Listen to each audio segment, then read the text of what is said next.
उसका जन्म हुआ एक ऐसी दुनिया में जहाँ लोग अभी भी बिल्कुल जंगली थे। रोज नहाने का तो कॉन्सेप्ट ही नहीं था। औरतें सिर्फ उन्हीं मर्दों से शादी करती थीं जो सबसे ताकतवर हों, ताकि बच्चे भी मजबूत पैदा हों। और देखते ही देखते वो उस पूरे कबीले का राजा बन गया। अब हालत यह थी कि गांव की हर लड़की उसके बच्चे की माँ बनना चाहती थी। गांव में वक्त तेजी से गुजरता रहा। एक रात पूनम की वो शिकार पर निकला हुआ था। तभी उसने देखा कि उसके एक जाल में कुछ लटक रहा है। कोई आवाज नहीं आ रही थी तो जंगली जानवर तो था नहीं। वो अपनी कुल्हाड़ी लेकर पास गया कि देखूं क्या है, और जो देखा उससे आंखें फटी की फटी रह गईं। उसकी सहेली उसके जाल में फंसी हुई थी और वो काफी मजेदार पोज में थी। उसकी आंखें खुशी से चमक उठी। लड़की गुस्से में तमतमाई और चिल्लाई कि बस देखता ही रहेगा, मदद नहीं करेगा। उसने कहा, यार ये तो बहुत कम देखने को मिलता है। लड़की और भड़क गई, बोली लात मारेगी उसे। उस आदमी ने मजे लेते हुए पूछा, उस नन्हे से पैर से, और फिर उसके पैर पर हल्की सी फूंक मार दी। फिर धीरे धीरे उसकी मालिश करने लगा। परी शर्म से लाल पड़ गई और अजीब अजीब आवाजें निकालने लगी। उसने कहा, आग से खेलना बंद करो। आखिरकार जब उसके कबीले के लोग पास आने लगे तो लड़की और भी ज्यादा गुस्से में आ गई। उसने सोचा, इससे पहले कि सब उसे इस हालत में देख लें, इसे आजाद करना पड़ेगा। लेकिन इस राजा की जिंदगी हमेशा से इतनी आसान नहीं थी। कबीले की औरतें उसके बच्चे को जन्म देने की सोचें, उससे पहले ही मर्दों ने उसका शिकार किया था। तो चलो शुरू से समझते हैं। असल में वो पानी लेने गया था अपना मुंह धोने के लिए, लेकिन आंख खुली तो किसी बिल्कुल अजनबी जगह पर था। सोच रहा था, यहाँ कैसे पहुंचा? कल तो बस शहर में नॉर्मल शॉपिंग कर रहा था। तभी कुछ आवाजें सुनाई दी। कुछ लोग अजीब अजीब बातें करते हुए उसकी तरफ आ रहे थे। उसने सोचा, ये सब कॉस्प्लेयर्स हैं। उसने जल्दी से पूछा, यहाँ से निकलना कैसे है? तभी एक बच्चे ने उस पर हड्डी फेंकी जो उसके कान के पास से सनसनाती हुई निकल गई। बाल बाल बचा। और आज भी कुछ लोग कहते हैं 7 सेंटीमीटर और छोटा होता तो काम तमाम था। वो जान बचाकर भागा। पीछे से चिल्लाहट आ रही थी, लेकिन उसे पूरा यकीन था कि कोई उसे नहीं पकड़ पाएगा। वो दौड़ने में माहिर था। लेकिन तभी एक अलग तरह के भाले ने उसके पेट में वार किया। उसी वक्त सिस्टम एक्टिवेट हुआ। बोला, जीवित रहना है, 12 घंटे सर्वाइव करो तो एक एट्रीब्यूट पॉइंट और एक सर्वाइवल पैक मिलेगा। लेकिन तब तक उस बड़े बालदार आदमी की नजर उस पर पड़ चुकी थी। उसने पूरी ताकत से हड्डी फेंकी। हमारा हीरो जितना तेज भाग सकता था भागा, लेकिन बहुत देर हो चुकी थी। सीधे गर्दन पर वार हुआ और वो वहीं बेहोश हो गया। जब आंख खुली तो वो उनके गांव में था। लेकिन 12 घंटे सर्वाइव कर लिया था तो इनाम मिला। उसने वो एक पॉइंट ताकत में लगाया और सर्वाइवल पैक खोला। इससे उसने सभी भाषाएं बोलना सीख ली। एक सर्वाइवल बुक मिली। मैप एक्टिवेट हो गया, जहां जहां गया सब मार्क हो सकता था। और साथ में मिली एक पहाड़ चीरने वाली कुल्हाड़ी। बेसिक मेडिकल नॉलेज के साथ साथ उसने जंगल के बारे में भी बहुत कुछ जाना। आदिवासियों को देखते हुए वो उस आदमी की बात समझ गया जो खुद को सबसे बहादुर बता रहा था, और उस औरत की बात भी जो उसके बच्चे को जन्म देना चाहती थी। शायद उस जमाने में बच्चे की देखभाल का कोई तरीका बना ही नहीं था। उसे लगा ये कोई सिविलाइजेशन वाला गेम है जो अभी शुरुआती स्टेज में है, तो हो सकता है वो यहाँ का प्रेसिडेंट बन जाए, या शायद भगवान भी। उसने सिस्टम को कहा, ताकत में एट्रीब्यूट पॉइंट डालो और स्प्लिट माउंटेन एक्स इक्विप करो।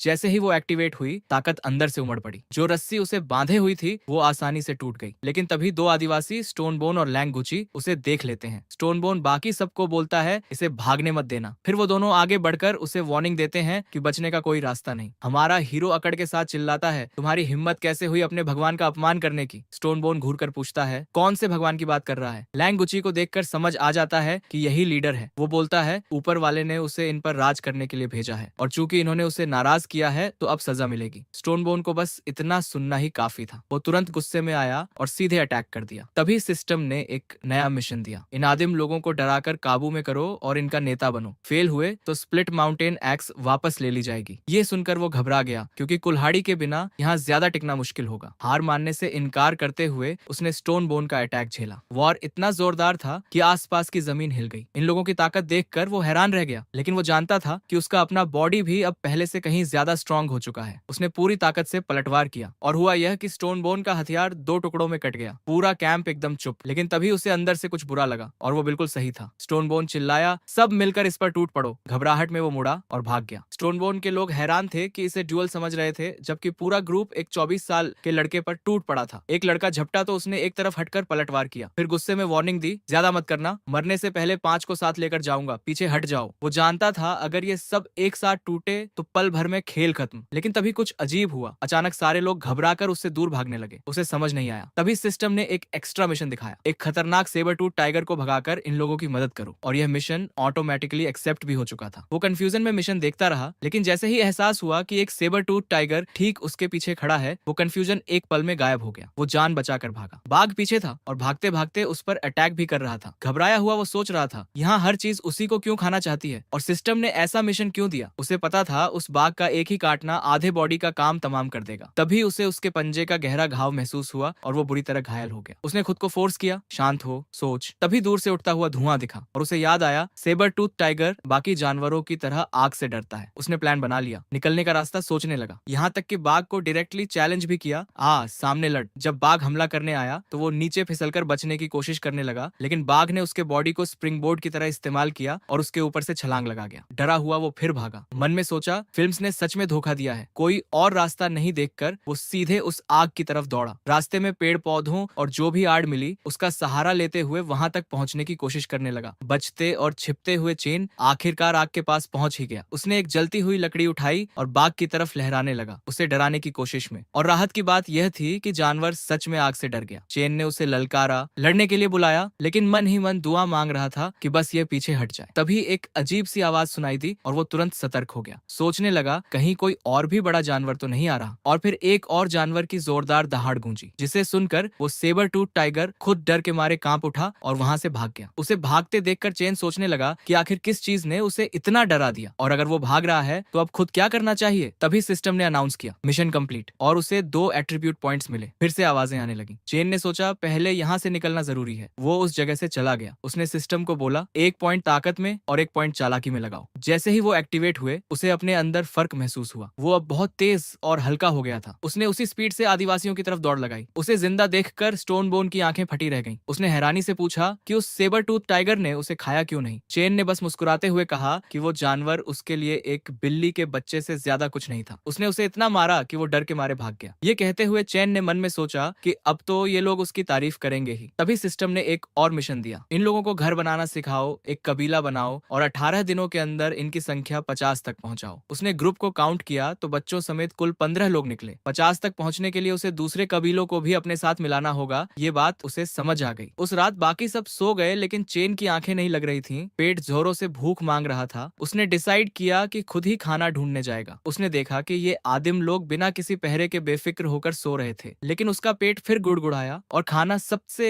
पहली जरूरत बन गई। उसे पहले का भुना हुआ मेमना याद आया, लेकिन वो थोड़ा रुका। अगर कोई चीज उस सेबर टूथ टाइगर को डरा सकती है तो जरूर कोई बहुत खतरनाक जानवर आसपास होगा। उसने खुद को समझाया जो भी हो खाना तो ढूंढना ही है, बस उम्मीद है उस राक्षस से सामना न हो। कुल्हाड़ी हाथ में लेकर वो उसी जगह की तरफ चल पड़ा जहाँ उसने पहले मेमना देखा था। थोड़ी देर बाद चेन सावधानी से उस जगह पहुंच गया। हर तरफ नजर रखते हुए धीरे धीरे आगे बढ़ा। पास जाने पर उसे आसपास कुछ और शिकार करने वाले जानवर भी दिखे। अब वो नेता बन चुका था तो सिर्फ अपने बारे में नहीं सोच सकता था। उसने उन शिकारियों को भी इकट्ठा किया और वापस लौट चला। लेकिन वापस आते वक्त अचानक उसे अजीब सा एहसास हुआ और वो एक गड्ढे में जा गिरा। गुस्से में चिल्लाया किसने ये गड्ढा खोदा है। फिर ध्यान से देखा तो समझ आया कि यह गड्ढा नहीं था, यह किसी बहुत बड़े जानवर का पैरों का निशान था, बिल्कुल डायनासोर जैसा। तब उसे एहसास हुआ कि सेबर टूथ टाइगर देखने के बाद उसे यह समझ जाना चाहिए था कि यह जगह सिर्फ आदिम नहीं है, बल्कि इतिहास के सबसे खतरनाक जीवों से भरा पूरा एक अलग युग है। उसने फैसला किया कि जल्दी से जल्दी सबके लिए एक सेफ जगह ढूंढनी होगी। अगली सुबह आदिवासियों के बीच खाने के लिए लड़ाई छिड़ी हुई थी। तंग आकर चेन उन पर चिल्लाया कि एक दूसरे से छीनना बंद करो। उसे समझ आया कि इन्हें सब कुछ सिखाना होगा, शेयरिंग से लेकर रिसोर्सेज बचाने तक। चेन ने अनाउंस किया कि आज का खाना पहले उन्हीं शिकारियों को मिलेगा जो कल उसके साथ गए थे। स्टोन बोन ने बताया कि वो लोग बारी बारी से शिकार करते हैं। कल वो एन और हांगू गए थे, आज लूटिंग, हुशियाओ और लांगुची की बारी है। फिर उसने यह भी कहा कि राजा जा रहा है तो सब जाना चाहते हैं। बाकी लोग भी मान गए। तभी चेन की नजर सैम पर पड़ी, वही लड़का जिसने पहले उस पर अटैक किया था। चेन को लगा शायद सैम अभी भी डरा हुआ है, सोच रहा है कि वो उससे नाराज है। उसने सोचा इसे खुश करने का कोई तरीका ढूंढना पड़ेगा। चेन ने सबसे कहा कि जो भी साथ आना चाहे आ सकता है। वो घर बनाने के लिए जगह ढूंढने जा रहा है। यह सुनकर मिया नाम की एक लड़की आगे आई और पूछा कि घर क्या होता है। चेन ने उसे समझाया घर वो जगह है जहाँ वो सब एक साथ एक कबीले की तरह रहेंगे, एक ऐसी जगह जो पेड़ की जड़ों की तरह इस पूरे परिवार को और आने वाली पीढ़ियों को सहारा और सुरक्षा देगी। मिया की आंखें चमक उठी। वो खुशी से दौड़कर चेन के पास आई और उसे गले लगाते हुए पूछा क्या वो अपने राजा के साथ रह सकती है। चेन ने मुस्कुराते हुए हाँ कह दी, लेकिन मिया इतनी उत्साहित हो गई कि उसने झट से बोल दिया कि राजा उसके साथ रहना और बच्चे पैदा करना चाहते हैं। स्टोन बोन ने चेन से पूछा कि यह घर कहाँ बनाया जाएगा। चेन ने सबको इकट्ठा करके समझाया उत्तर में पहाड़ और दक्षिण में नदी वाली खुली जमीन चाहिए। पीने और खेती के लिए पानी हो, जानवरों के लिए चारा हो, घर बनाने के लिए लकड़ी और पत्थर हो, और खेती के लिए बीज भी पास में होने चाहिए ताकि जगह सेफ भी रहे। फिर चैन ने यह भी सोचा कि बस्ती समुद्र के पास होनी चाहिए क्योंकि नदी का किनारा उपजाऊ जमीन देगा मिलेगा और आगे चलकर समुद्री सफर सीखने के लिए भी अच्छी जगह रहेगी। तभी सैम ने कहा कि उसे ठीक ऐसी ही एक जगह पता है। चेन खुश हो गया और सैम से पूछा कि क्या वो उन्हें वहाँ ले जा सकता है। सैम ने कहा कि जगह ज्यादा दूर नहीं है, लेकिन जाने से मना कर दिया। वहाँ गायों का एक झुंड था और वो खतरनाक थी। यह सुनकर चेन और उलझ गया। गायें तो खाने और रिसोर्सेज दोनों का काम आती हैं, तो इनसे डरना क्यों। उसने डिसाइड किया कि वो उस झुंड का शिकार करेंगे और सबको तैयार रहने को कहा। वो सब पूरब की दिशा में अपने आने वाले घर की तरफ चल पड़े। दृश्य बदला। सैम उन्हें उस जगह ले आया था। उसने चेन को बताया कि रास्ता सेफ है, बेफिक्र होकर चल सकते हैं। चेन ने सबसे कहा, वक्त बर्बाद मत करो और उस सेबर टूथ टाइगर से मत डरो। उसे पहले ही भगाया जा चुका है और अगर वापस आया तो वो उन सबको प्रोटेक्ट करेगा। सैम ने बताया कि पहाड़ की चोटी से वो देख पाएंगे कि गायें कहाँ इकट्ठा होती हैं। चोटी पर पहुंचते ही सैम ने घबराकर सबको छुप जाने को कहा। गायें नीचे थीं। चेन को तुरंत लगा कहीं कोई बड़ा राक्षस आसपास तो नहीं, लेकिन तभी समुद्र की खुशबू आई। उसने सिस्टम को मैप खोलने को कहा और जो देखा उससे वो खुश हो गया। वो जगह शहर बसाने के लिए एकदम सही थी। अचानक सैम ने उसे पीछे खींचा और चुप रहने का इशारा किया। बोला, झुंड आवाज सुन सकता है। थोड़ी देर बाद चेन ने अपनी किताब निकाली और आगे के इलाके में 3 पौधे और 2 जानवर देखे। पौधे थे हरी सूरजमुखी घास, ड्रैगन वाइन और बिग साप की, और जानवर थे धूसर गिलहरी और पिसर वॉस्प। लेकिन गायों का अभी तक कोई पता नहीं था। उसने सैम से पूछा कि वो लोग ठीक कहाँ हैं। सैम ने बताया कि झुंड नदी के मोड़ के पास एक छोटे जंगल में रहता है और उन्हें पास ले चलने की पेशकश की। आधे घंटे बाद वो उस जंगल में पहुंच गए। सैम ने वार्निंग दी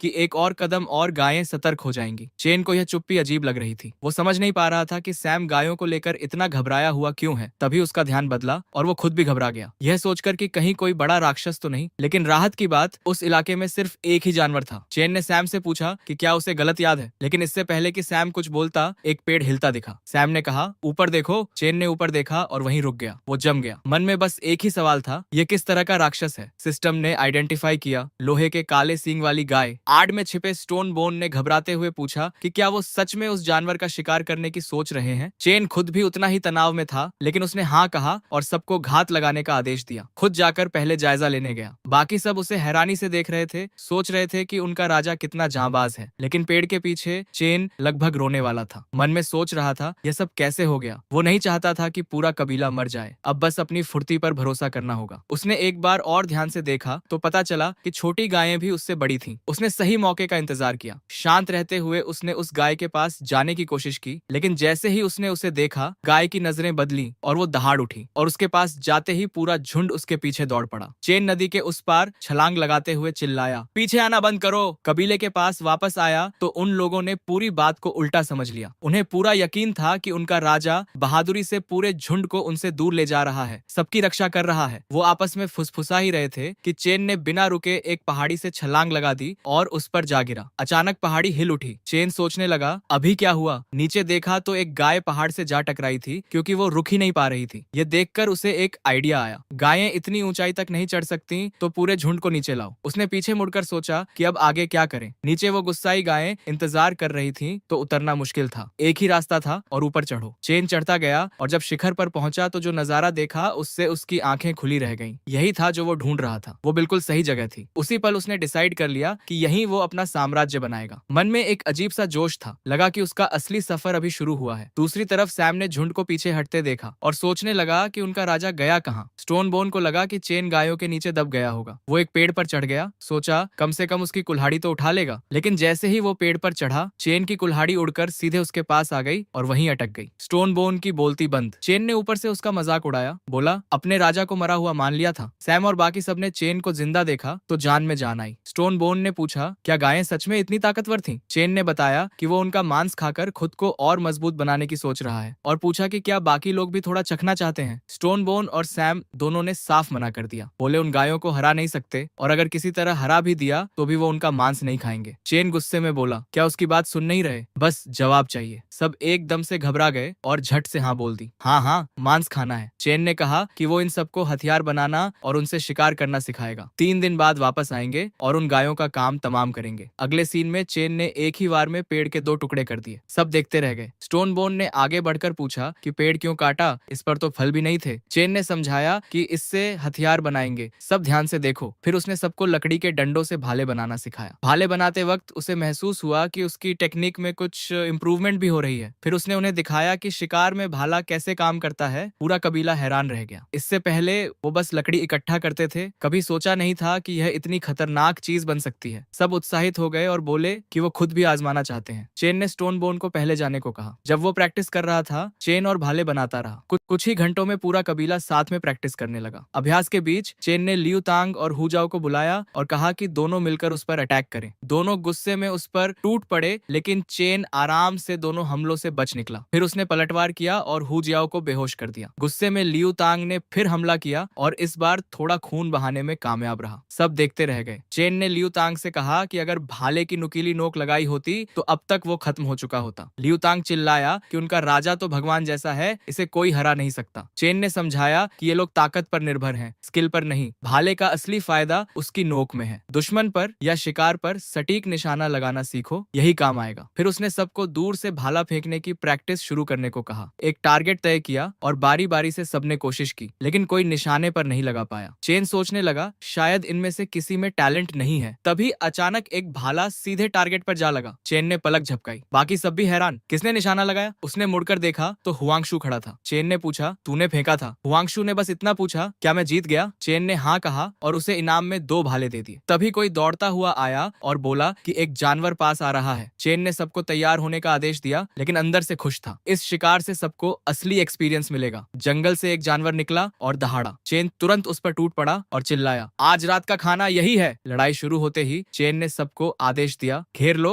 और मेरे इशारे का इंतजार करो। उसने पहले हमला किया और जानवर की गति धीमी होने लगी। फिर स्टोन बोन और हांगी को पीछे से भाले फेंकने का आदेश दिया। उन्होंने वार किया तो जानवर और ज्यादा गुस्से में आ गया और चेन को पीछे धकेल दिया। उसका भाला टूट गया। वो जानता था कि जल्दी आगे बढ़ना होगा, लेकिन तभी हुआंग ने एक भाला फेंका जो सीधे जानवर के मुंह पर जा लगा। चेन उसकी सटीकता देखकर रुक गया। जल्द ही बाकी सब भी भाले फेंकने लगे। सैम एक पेड़ पर बैठा सही मौके का इंतजार कर रहा था। उस भारी हमले के बीच जानवर भागने की कोशिश करने लगा, लेकिन चेन ने उसे रोक लिया और सैम को इशारा किया। सैम झपटा और भाला सीधे उसके सिर में घुसा दिया। जानवर और भी उग्र हो गया। सब घबरा गए। सैम अब खतरे में था। हाथ में वही भाला था जिससे उसने वार किया था। चेन दौड़कर आया, ऊपर उछला और पूरी ताकत से कुल्हाड़ी नीचे मारी। एक जोरदार धमाका हुआ और पूरा इलाका धुएं में डूब गया। सब घबराकर चिल्लाने लगे, राजा जिंदा है? धुआं छौंटा तो चेन ने उन्हें चिल्लाना बंद करने को कहा और हंसते हुए बोला कि लग रहा है जैसे आत्माओं को बुला रहे हो। फिर उसने सबकी तारीफ की और बोला कि आज रात अच्छा खाना होगा। पूरा कबीला एकदम उत्साहित हो गया। सैम की परफॉर्मेंस के लिए उसने खास तारीफ की और हुआंग को बताया कि वो इस शिकार का सबसे बेहतरीन खिलाड़ी है। अब से वो उसके साथ शिकार पर जाएगा और चेन उसे नए हथियार आजमाने को देगा। थोड़ी देर बाद सीन बदला। स्टोन बोन बाकी कबीले वालों के सामने बड़ी बड़ी हाँक रहा था कि कैसे उसने चेन की मदद की उस जानवर को मारने में। तभी मियां मांस का एक टुकड़ा लेकर वहां से गुजरी। स्टोन बोन ने उसे आवाज दी और देने को कहा। मियां ने साफ मना कर दिया, बोली ये मांस राजा के लिए रखा है। उसने वो मांस चेन को दे दिया। चेन ने पूछा, क्या ये लोग सच में इसे कच्चा खाने वाले हैं? मियां ने उसकी तरफ देखा और पूछा, इसमें गलत क्या है? चेन ने कहा कि उसे याद है इन लोगों ने पहले आग पर खाना पकाया था, तो अब कच्चा क्यों खा रहे हैं? मियां ने समझाया कि पिछली बार आग का जरिया कहीं खो गया था, तो कच्चा खाने के अलावा कोई रास्ता नहीं बचा था। यह सुनकर चेन को याद आया कि आग ने इंसानी जिंदगी कैसे बदली थी। जानवरों को दूर रखा,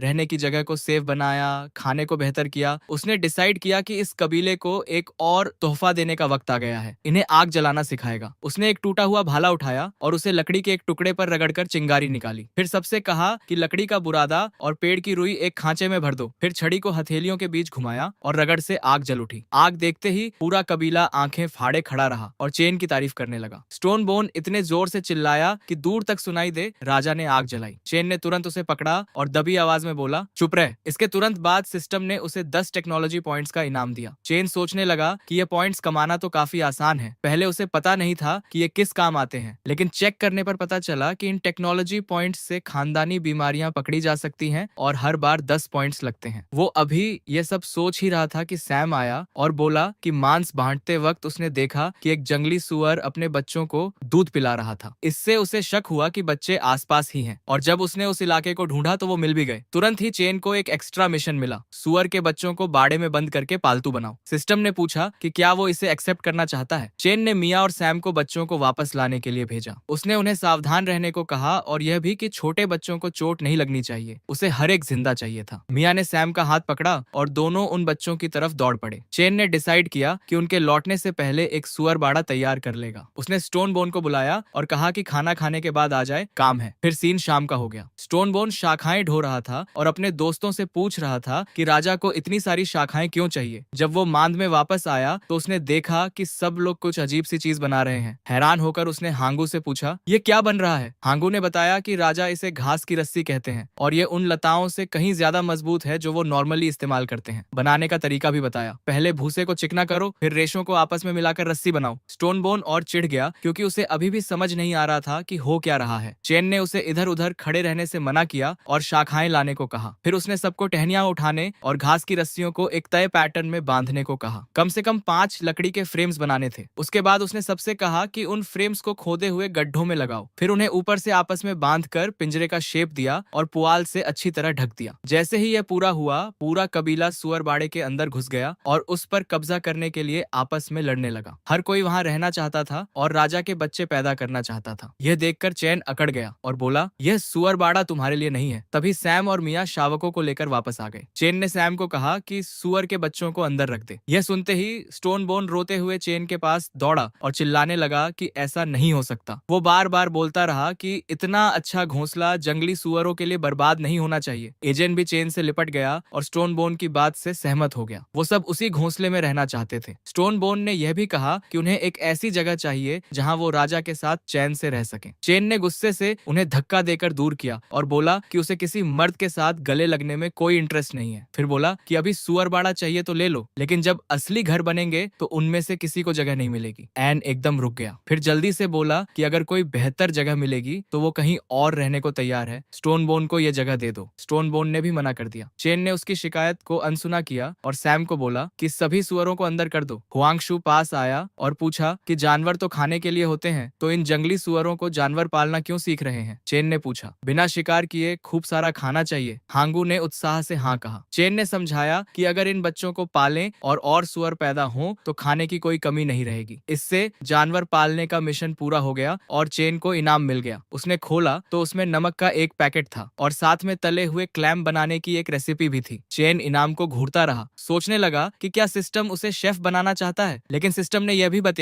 बताया कि रेसिपी वाले काम पूरे करने पर स्पेशल रिवॉर्ड्स मिल सकते हैं। ये देखकर उसने ठान लिया कि खाना पकाने की कोशिश करेगा। उस रात देर से जब सब सो चुके थे, सिर्फ चेन और सैम जाग रहे थे। चेन ने सैम की हर रोज की मेहनत की तारीफ की। सैम ने कहा कि जब उन्हें पकड़ा गया था तब उसने मुश्किलें खड़ी की थी, इसलिए लगा कि और तकलीफ झेलना सही है। चेन हंसा और उसे गले लगाया, उसे भरोसा दिलाया कि वो कोई शिकायत नहीं कर रहा। फिर पूछा कि क्या आसपास कोई और कबीला रहता है? सैम ने कहा कि कुछ लोगों से मिलना हुआ था, लेकिन कोई दोस्ताना नहीं था और वो लोग उसके अपने लोगों से काफी अलग दिखते थे। चेन ने पूछा, वो कबीले कहाँ हैं? सैम ने बताया कि उसे 3 कबीलों के बारे में पता है। नारियल के बागों वाला कबीला, खाड़ी वाला कबीला और विशाल पत्थर वाला कबीला। तीनों काफी दूर थे। किसी तक भी पहुंचने में कम से कम 1 दिन और 1 रात का सफर लगता था। चेन ने हर एक के बारे में डिटेल में पूछा। सैम ने नारियल के बागों वाले कबीले से शुरुआत की। तकरीबन 30 से 40 लोग, लड़ाई झगड़े के शौकीन नहीं, लंबे सफर में माहिर और एक ताकतवर औरत की अगुवाई में चलते हैं। फिर खाड़ी वाले कबीले की बात की। वो भी 30 से 40 लोग, लेकिन कहीं ज्यादा खतरनाक। सैम के मुताबिक वो हमेशा आपस में ही लड़ते रहते थे। और आखिर में उसने विशाल पत्थर वाले कबीले के बारे में बताया। तीनों में सबसे ताकतवर और सबसे बड़ा। वो लोग आमतौर पर दक्षिण पश्चिम के एक पहाड़ पर रहते थे और कभी कभी ही नीचे आते थे। सैम ने यह भी सुना था कि उनके नेता के पास कोई अलग ही ताकत थी और वो बिना हथियार के बाघ को मार सकता था। ये सब सुनकर चेन ने सोचा कि अगर सैम की बात सही है तो नारियल के बाघों वाला कबीला सबसे पहले मिलाने के लिए सबसे सही रहेगा। बाकी दोनों बहुत पेचीदा और बेभरोसेमंद लग रहे थे, तो उन्हें अपने साथ लाने का कोई शांतिपूर्ण रास्ता ढूंढना होगा। तभी उसे पीछे से किसी की आहट महसूस हुई। मुड़कर देखा तो मियाँ उसे पीछे से गले लगा रही थी। उसने पूछा कि सो क्यों नहीं रहा और क्या उसके साथ कुछ मजेदार करना चाहता है। चेन तनाव में आ गया और साफ मना कर दिया। मियाँ एक अजीब अंदाज में बैठ गई और पूछा कि क्या वो उसे बिल्ली के बच्चे जैसी लग रही है। चेन और घबरा गया। उसने झट से सैम का हाथ पकड़ा और बोला कि सैम को किसी चीज में मदद चाहिए, बाद में बात करेंगे, और उसे लेकर वहां से निकल गया। मियाँ थोड़ी आहत हुई। अगली सुबह सीन फिर बदला। चेन और सैम समुद्र किनारे खाड़ी वाले कबीले का इंतजार कर रहे थे। रात भर इंतजार के बाद आखिरकार वो लोग किनारे पर आए डोडो पक्षी का शिकार करने। चेन खुश हुआ कि आखिर आ गए, लेकिन तभी उसने देखा कि खाड़ी वाले कबीले के लोग उस पक्षी के लिए आपस में ही लड़ने लगे। उसने सोचा कि अगर इस कबीले को अपने साथ मिला लें तो सिर्फ संख्या नहीं बढ़ेगी, बल्कि डोडो जैसे रिसोर्सेज भी मिलेंगे। सैम ने बताया कि उनके कबीले की संख्या खाड़ी वालों की आधी से भी कम है। सीधी लड़ाई में जीतना मुमकिन नहीं। चेन को लगा कि शायद ज्यादा ताकतवर हथियार से यह बैलेंस बदला जा सकता है, लेकिन पहले उन गायों के झुंड से निपटना जरूरी है। उसके बाद उन रिसोर्सेज से और भी बेहतर हथियार और टूल्स बनाए जा सकते हैं। यह सोचकर वो दोनों वापस अपने ठिकाने पर लौट आए। चेन को वापस आता देखकर सबके चेहरे खिल गए। स्टोनबोन बोला कि उन्हें लग रहा था कि राजा ने उन्हें छोड़ दिया। चेन ने सबसे माफी मांगी और कहा कि अभी बहुत काम बाकी है। उसने स्टोनबोन को भाला फेंकने का अभ्यास जारी रखने का आदेश दिया और हुआंगशु को बाकी लोगों को ट्रेन करने की जिम्मेदारी दी। एक ही दिन में जितना हो सके उतना बेहतर बनाना है। तभी मिया एक पत्ता लेकर आई और बोली कि शौचालय जाने के बाद इसे इस्तेमाल करना बहुत अच्छा लगता है। चेन ने जवाब दिया कि लकड़ी के भाले तेज करने में मदद चाहिए। मिया बाकी औरतों को इकट्ठा करे और पत्थर लाए। थोड़ी देर बाद मिया सब औरतों के साथ वापस आई। हर किसी के हाथ में पत्थर थे। उसने पूछा कि क्या ये काम आएंगे। चेन ने हाँ कहा और समझाया कि पत्थरों को गीले पत्थर पर तब तक रगड़ो जब तक तेज धार या नोक न बन जाए। फिर उस तेज पत्थर को रस्सी से लकड़ी के डंडे से बांध दो। बस पत्थर की नोक वाला हथियार तैयार। औरतों को यह काम बहुत अच्छा लगा, लेकिन चेन को गुस्सा आया कि इसके बदले सिस्टम ने सिर्फ एक पॉइंट दिया। उसने उनसे कहा कि काम जारी रखें और जो बनाए वो उसे दिखाएं। मिया झट से चेन को बुलाकर बोली कि उसने बना लिया। उसने देखा तो पता चला कि मिया ने दोधारी तलवार बना दी थी। उसने उसकी तारीफ की। मिया खुशी से मुस्कुराई और उसी पल चेन ने एक हिडन फीचर अनलॉक किया, टैलेंट खोज। उसने मिया को चेक किया तो सिस्टम ने बताया कि उसमें औजार बनाने की गजब की काबिलियत है। मिया ने देखा कि वो उसे घूर रहा है। शर्माते हुए पूछा कि इस तरह क्यों देख रहा है। चेन ने सवाल को इग्नोर किया और औरतों से कहा कि जितने हो सके उतने भाले और कुल्हाड़ियां बनाओ। धीरे धीरे उन्होंने कुल 30 भाले और कुल्हाड़ियां बना ली। चेन ने मिया की खास तारीफ की क्योंकि आधे से ज्यादा उसी ने बनाए थे। तभी उसने देखा कि पत्थर रगड़ने से मिया के हाथ छिल गए थे। चेन ने फिक्र जाहिर की तो मिया शर्मा गई और तुरंत बाकी लड़कियां भी आ गईं और पूछने लगीं कि क्या वो उनकी भी परवाह करता है। चेन ने कहा यह वैसा नहीं था जैसा सोच रही हैं, लेकिन वो पहले ही काफी करीब आ चुकी थी। वो जल्दी से वहां से निकला और बोला कि आज का काम बस इतना ही, सब आराम करो। और फिर वो मर्दों की ट्रेनिंग की तरफ चल पड़ा, ये देखने की अभ्यास कहाँ तक पहुंचा है। अचानक लकड़ी का एक लट्ठा चेन की तरफ आया। उसने वक्त रहते चकमा दिया और समझ गया कि यह कबीले की ट्रेनिंग का हिस्सा था। हांगू ने इन सबको सच में अच्छे से तैयार किया था। चेन ने पूछा कि सब कैसा कर रहे हैं। हांगू ने कहा कि सबने काफी तरक्की की है, अब आसानी से निशाना लगा सकते हैं। चेन की टैलेंट खोज ने बताया कि हांगू भाले फेंकने में सच में माहिर था। हांगू ने आगे बताया कि लुइंग बहुत ताकतवर है, लेकिन उसके भाले फेंकने का टाइम सही नहीं है और वो अपनी पूरी ताकत सिर्फ स्टोन बोन के साथ ही दिखाता है। लांगुची इस टेक्निक को पूरी तरह समझने वाला पहला बंदा था और सबसे ज्यादा हैरानी उसे हांगू और स्टोन बोन की टीम वर्क से हुई। अकेले दोनों ठीक ठाक थे, लेकिन साथ मिलकर एक साथ 4 भाले बारी बारी से फेंकते थे और नतीजे सबसे बेहतर निकलते थे। चेन खुश हो गया। इस रफ्तार से उन काले बैलों के झुंड से निपटना मुश्किल नहीं होना चाहिए। स्टोन बोन ने पूछा कि क्या उसे सच में यकीन है। चेन ने हाँ कहा, लेकिन सावधानी के तौर पर उसका सीक्रेट हथियार भी साथ चलेगा। हांगू ने हैरानी से पूछा कि सीक्रेट हथियार क्या है। चेन ने कुछ काले पत्ते निकाले, सबको ध्यान से देखने को कहा और जितना हो सके उतना इकट्ठा करने का आदेश दिया। साथ में यह भी वार्निंग दी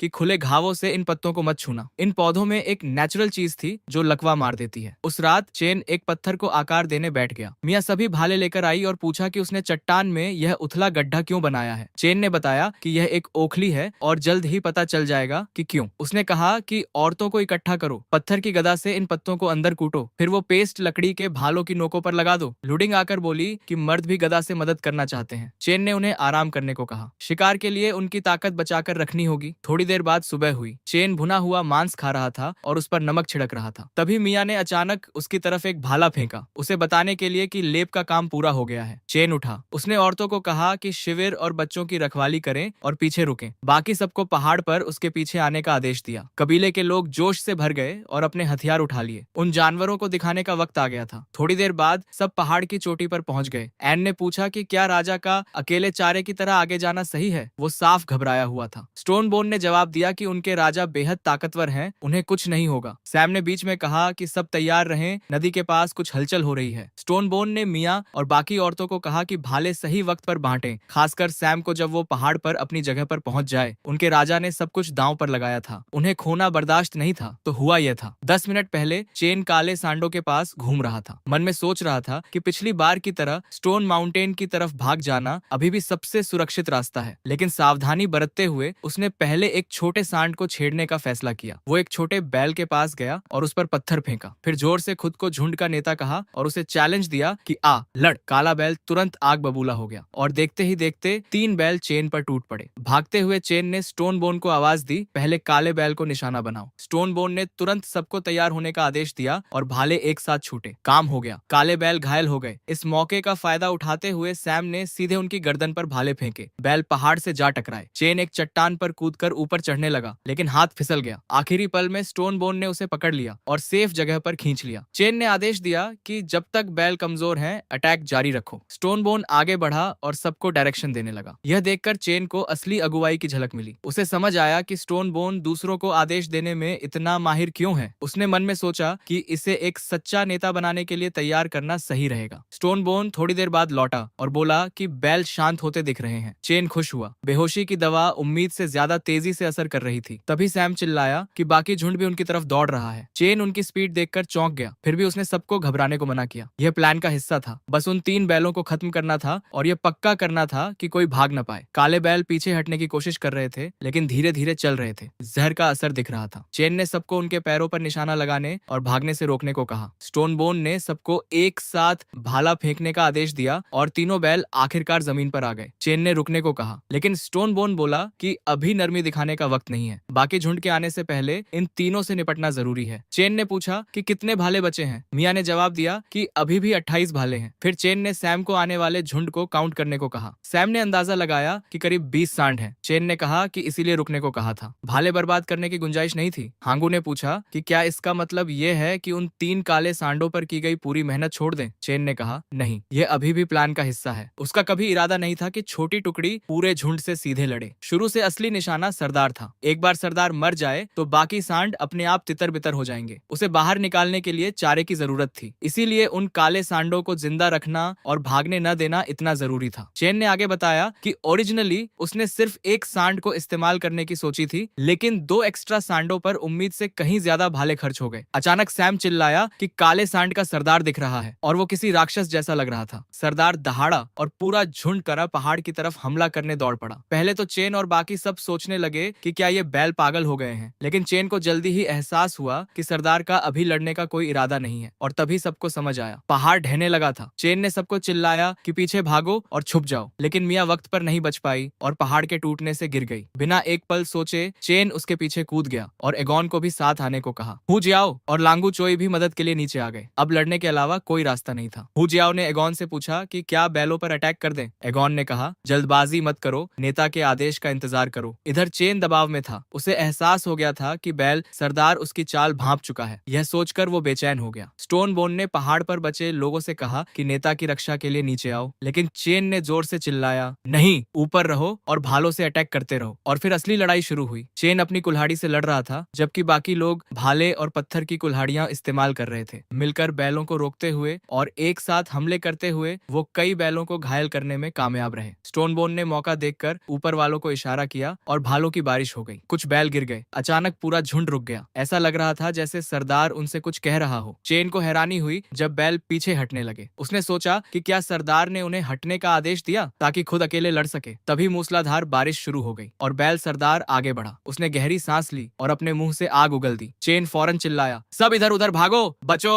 वो धमाका इतना जबरदस्त था कि पहाड़ में एक छेद हो गया। यहाँ तक कि चोटी तक जाने का रास्ता भी खुल गया। पूरा कबीला डर से कांप गया। ये दहाड़ थी या कोई और चीज, किसी को समझ नहीं आया, लेकिन उसका असर ऐसा था कि पल भर में सबका हौसला टूट गया। ये देखकर चेन ने एगॉन को आदेश दिया कि मियां और बाकी लोगों को उत्तर की तरफ ले जाओ। खुद उसने सरदार बैल का ध्यान अपनी तरफ खींचा। स्टोन बोन को कहा कि उसके इशारे का इंतजार करो। फिर वो सरदार के सामने जा खड़ा हुआ। उसने ललकारते हुए कहा कि आज का मुकाबला उसी से होगा। दोनों आमने सामने आ गए। चेन ने उसे रोकने की कोशिश की, लेकिन बैल ने उसे जैसे कागज की तरह एक तरफ उड़ा दिया। चेन ने उस रास्ते का इस्तेमाल करने के बारे में सोचा जो उस राक्षस ने धमाके से खोला था, लेकिन बैल ने उसका पीछा किया और पहाड़ से इतनी जोर से टकराया कि एक और बड़ा धमाका हो गया। जो लोग ये सब देख रहे थे वो तनाव में आ गए। उन्हें डर था कि उनका नेता मर गया, लेकिन उन्होंने पीछे हटने से मना कर दिया और आखिर तक लड़ने की ठान ली। तभी अचानक चेन की कुल्हाड़ी निकली और बैल के सिर पर जा लगी। वो जिंदा था। वो उस छेद से बच निकला था जो पहाड़ में धमाके से बना था। चेन ने बैल का मजाक भी उड़ाया कि उसने उसे छोड़ दिया, लेकिन अंदर से वो जानता था कि वो बुरी तरह घायल हो चुका है। चेन को जिंदा देखकर कबीले ने राहत की सांस ली, लेकिन चेन ने स्टोन बोन को कहा कि तैयार रहो और आदेश का इंतजार करो। लड़ाई जारी रही। एन और हुशियाओ बैल का ध्यान भटकाने की कोशिश कर रहे थे ताकि चेन पीछे से हमला कर सके। एन बहादुरी से कूदा, लेकिन जानवर के सींग से उसे चोट लग गई। चेन तेजी से आगे बढ़ा और बैल सरदार के चेहरे पर वार किया, जिससे एन सींग की नोक से छूट गया। सरदार ने आग का एक और गोला छोड़ा, लेकिन सब बच गए और चेन ने सटीक वार किया। उस वार से राक्षस के बॉडी में गहरा घाव हो गया। चेन ने तुरंत स्टोन बोन और सैम को उस घाव पर भाले से निशाना साधने को कहा। दोनों ने सही निशाना लगाया और सरदार बैल लड़खड़ाकर जमीन पर गिर पड़ा। एक पल के लिए सबको लगा कि जीत गए, जश्न मनाने लगे, लेकिन चेन बेचैन रहा। झुंड अभी भी वहीं खड़ा इंतजार कर रहा था अपने नेता के गिरने के बावजूद। और तभी सरदार बैल फिर उठा, चेन पर झपटा और आग की एक भयानक धार छोड़ दी। स्टोन बोन और हांगू देखते रह गए। चेन भी दबाव में आ गया। उसे एहसास हुआ कि उसने एक पल के लिए अपनी सुरक्षा में ढिलाई बरती थी। फिर सरदार ने अपने बॉडी से भाला निकाला और सीधे चेन पर फेंक दिया। घायल और चलने में मुश्किल चेन को लगा कि शायद यही उसका अंत है, लेकिन तभी मियाँ उनके बीच आ गई और वो भाला खुद उठा लिया। चेन एक पल के लिए जम गया, विश्वास ही नहीं हुआ। मियाँ के साथ बिताए पल एक एक करके उसके जहन में कौंध गए और फिर चेन के अंदर कुछ टूट गया। एक भयानक गुस्सा उबल पड़ा। सिस्टम ने वार्निंग दी कि उसका बॉडी ओवरलोड हो रहा है, लेकिन चेन ने उसे अनसुना किया और सीधे बैल पर झपट पड़ा। पूरी ताकत से तलवार चलाई और बैल को सिर से पूंछ तक चीर दिया। इस बार वो राक्षस सच में दो टुकड़ों में बांट गया। गुस्से से भरे चेन ने बाकी बैलों को ललकारा जिसे मरना हो सामने आए, लेकिन जैसे ही झुंड ने एक दूसरे को देखा और चेन ने एक कदम आगे बढ़ाया, वो घबराकर पीछे हट गए और फिर भाग गए। चेन को राहत मिली, लेकिन सिस्टम ने तुरंत वार्निंग दी कि उसकी जान खतरे में है। कुछ ही देर बाद उसने खून की उल्टी की और बेहोश होने लगा। हालत धीरे धीरे बिगड़ने लगी। सब दौड़े, लेकिन बेहोश होने से पहले चेन ने मियाँ की तरफ देखा और कहा कि हेमिस्टिक मरहम लाओ और लगाओ। कई दिन बाद एक सुअर बाड़े में चेन की आंखें खुली। सामने आऊ खड़ी थी। उसका पहला सवाल था, क्या यह वही सुअर बाड़ा है जो उसने बनवाया था? आऊ ने मना किया। बैलों को भगाने के बाद सब यहाँ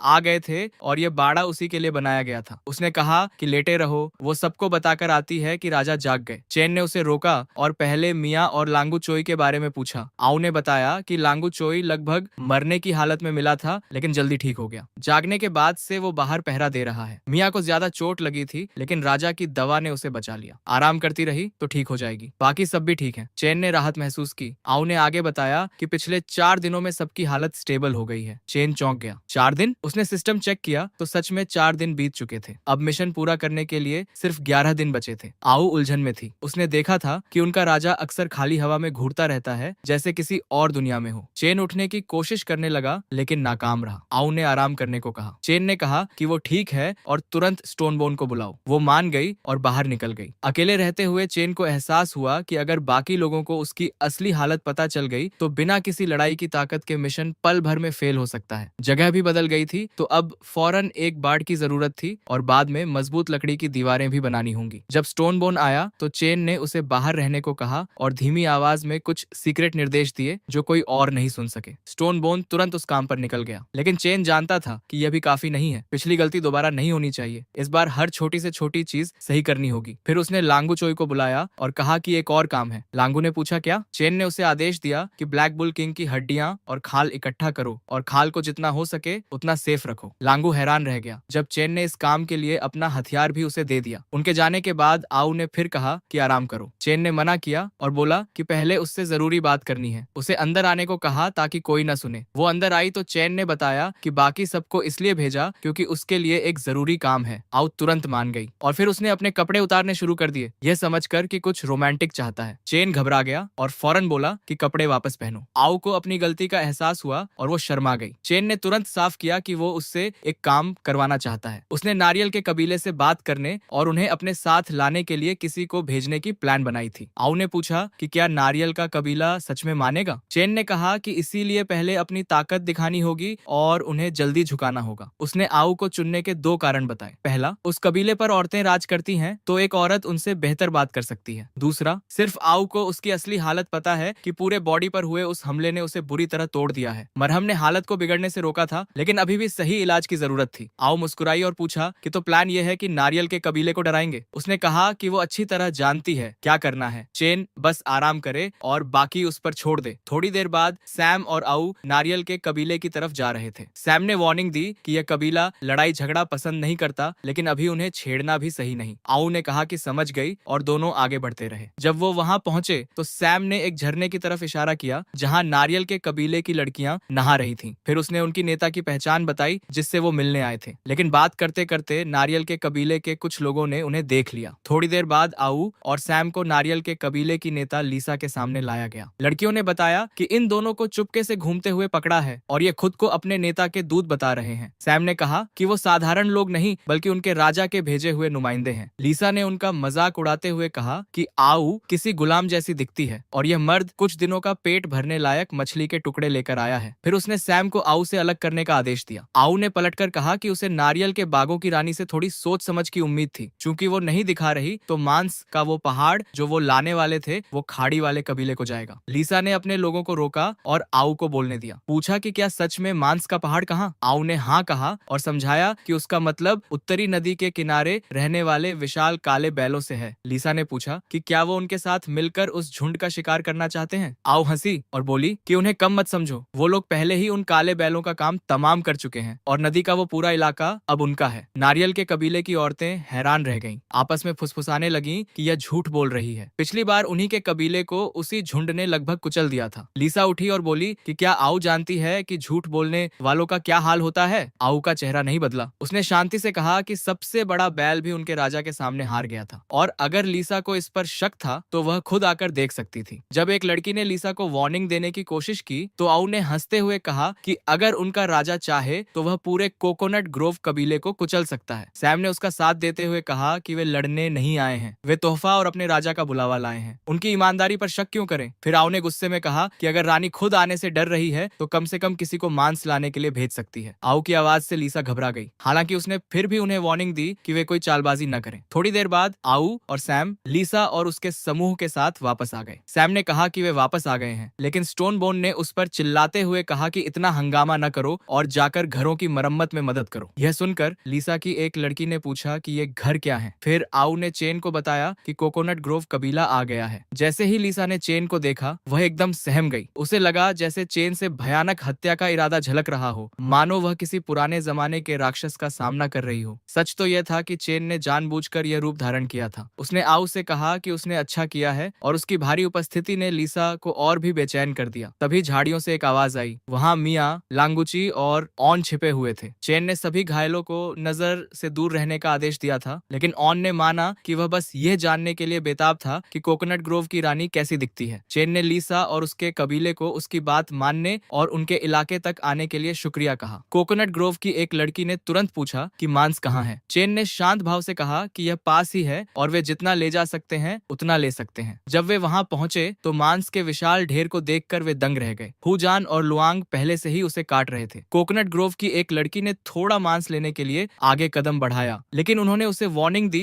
कि मांस बहुत सख्त है। उसने लकड़ी की छड़ी से उसे काटने की कोशिश की, लेकिन छड़ी जोर से टूट गई। लुआंग और हुजान जोर से हंस पड़े। लड़की चिल्लाई और बोली कि इतनी हंसी किस बात की आ रही है, और बताया कि उन्होंने बैलों को सिर्फ इसलिए पकड़ा क्योंकि झुंड में अफरा तफरी मची हुई थी। हे जुजियान ने पलटकर पूछा कि क्या वह लड़ना चाहती है। तभी चेन की कुल्हाड़ी उनके बीच जमीन पर गिरी, जिससे कोकोनट ग्रोव की लड़कियां डर के मारे पीछे हट गईं। उसने झगड़ा शांत कराने के लिए कुल्हाड़ी फेंकी थी। लीसा, जो साफ तौर पर घबराई हुई थी, ने पूछा कि यह किस तरह का हथियार है। यह उनकी लोहे की लकड़ी की शाखाओं और हड्डी के चाकुओं से कहीं बेहतर था। चेन ने उसे कोकोनट ग्रोव कबीले के लिए मांस काटने के लिए अपनी पांगू कुल्हाड़ी का इस्तेमाल करने को कहा। हुजियान ने शिकायत की कि लड़कियों ने ही झगड़ा शुरू किया था, लेकिन चेन ने उसे सख्ती से आदेश दिया कि वह वैसा ही करे जैसा कहा गया है। बड़बड़ाते हुए हुजियान ने बात मान ली और बुदबुदाया कि लड़कियां भाग्यशाली थीं। चेन ने लीसा से कहा कि वह सुनिश्चित करेगा कि वह बिना किसी परेशानी के मांस ले जा सके। वह हमेशा अपना वादा निभाता था, यह उसका उसूल था। घबराई हुई लीसा ने पूछा कि उसने बैलों के झुंड को कैसे काबू किया। चेन ने जवाब दिया कि उसने आपसी विश्वास से सीखा या अपने तजुर्बे से, यह आगे होने वाली घटना पर निर्भर करेगा। फिर उसने लीसा से कहा कि आज का काम यहीं खत्म करो, मांस लो और चली जाओ। लीसा ने जवाब दिया कि वह बहुत सख्त लग रहा था। लीसा ने उसे बेरहम कहा। इस बीच चेन तनाव में आ गया। उसका बड़ा कुल्हाड़ी फेंकना कुछ ज्यादा ही हो गया था और बिना पट्टी के उसका घाव शायद फिर से खुल जाता, और फिर ऐसा ही हुआ। खून रिसने लगा और चेन तुरंत चिंतित हो गया। शुक्र है आऊ ने लीसा का ध्यान भटका दिया, जिससे उसे घाव छिपाने का पर्याप्त समय मिल गया। आऊ ने लीसा को बताया कि उनके पास कुछ ताकतवर हथियार भी हैं जो वे कोकोनट ग्रोव कबीले को दे सकते हैं, लेकिन लीसा ने मुड़कर मना कर दिया, यह कहते हुए कि वे हथियार उसके लोगों के लिए सही नहीं है। उसने चेन को बताया कि कोकोनट ग्रोव कबीले के पास भी ताकतवर हथियार हैं जो उन्होंने उसे अभी तक नहीं दिखाए हैं, और उम्मीद है कि उन्हें कभी उनका इस्तेमाल करने की जरूरत नहीं पड़ेगी। उसके बाद लीसा ने अपने कबीले के सदस्यों को आदेश दिया कि वे जो कुछ भी ले जा सकते हैं ले जाएं और वापस आ जाएं। आऊ ने कहा कि अगर यह पर्याप्त नहीं है वे वापस आ सकते थे, लेकिन जितनी जल्दी हो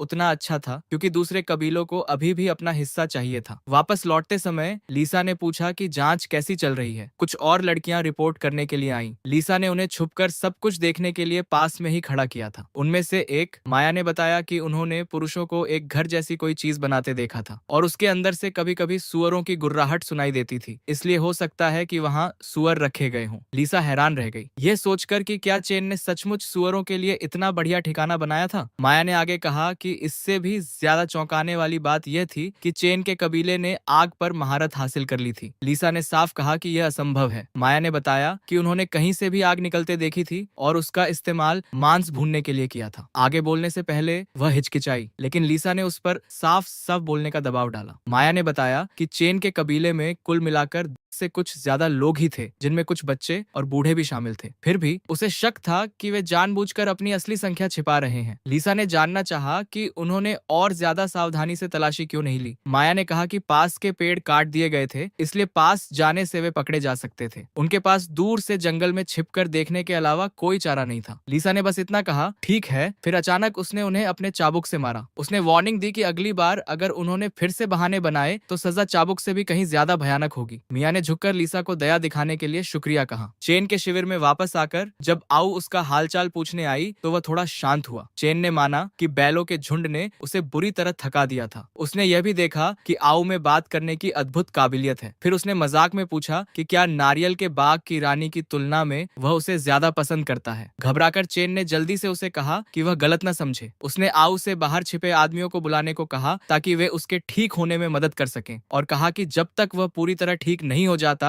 लांगुची दरवाजे पर पहरा देगा। आऊ मान गई। फिर उसने कहा कि वह बहुत अच्छा दिखता है। इससे चेन शर्म से लाल हो गया। तभी सैम वहां पहुंचकर बोला, चेन वाकई कमाल का था। कोकोनट ग्रोव कबीले ने ठीक वैसे ही अपने शिविर के चारों ओर पहरेदार तैनात कर दिए थे जैसा उसने भविष्यवाणी की थी। चेन ने उससे उस दूसरे काम के बारे में पूछा जो उसने उसे दिया था। सैम ने कहा कि वह पूरा हो चुका है। कोकोनट ग्रोव कबीले ने केवल वही देखा जो चेन उन्हें दिखाना चाहता था, और बाकी सब कुछ अनदेखा कर दिया जो उन्हें नहीं देखना चाहिए था। चेन ने उसकी मेहनत की तारीफ की और सैम की आंखें चमक उठी। उसने कहा कि यह तो कुछ भी नहीं था। वह स्टोन बोन और बाकी लोगों को घर बनाने में मदद करने जा रहा था। सैम के जाने के बाद आऊ ने पूछा कि क्या चेन को सच में लगता है कि कोकोनट ग्रोव कबीला अपनी मर्जी से उनके साथ मिलेगा। चेन ने कहा कि अभी कुछ कहना जल्दबाजी होगी, योजना अभी आधी ही पूरी हुई है। अगली बार जब कोकोनट ग्रोव कबीला आएगा तब वे दूसरा आधा काम शुरू कर सकते हैं। फिर चेन आराम करने के लिए अपनी झोपड़ी में वापस चला गया और अपने सामान की जांच की। उसने देखा कि उसके पास केवल 11 दिन बचे हैं, जो पूरी तरह से ठीक होने के लिए बिल्कुल भी पर्याप्त समय नहीं है। उसने सिस्टम से गोदाम खोलने को कहा और पाया कि वहाँ केवल नमक का एक पैकेट और रक्तस्रावी मरहम की एक ट्यूब बची है। सिस्टम ने यह भी दिखाया कि उसकी कुल्हाड़ी पंगू की कुल्हाड़ी में बदल गई है। चौंककर चेन सोचने लगा कि यह कब हुआ। जब उसे एहसास हुआ कि सुबह लैंगू को कुल्हाड़ी सौंपने के बाद उससे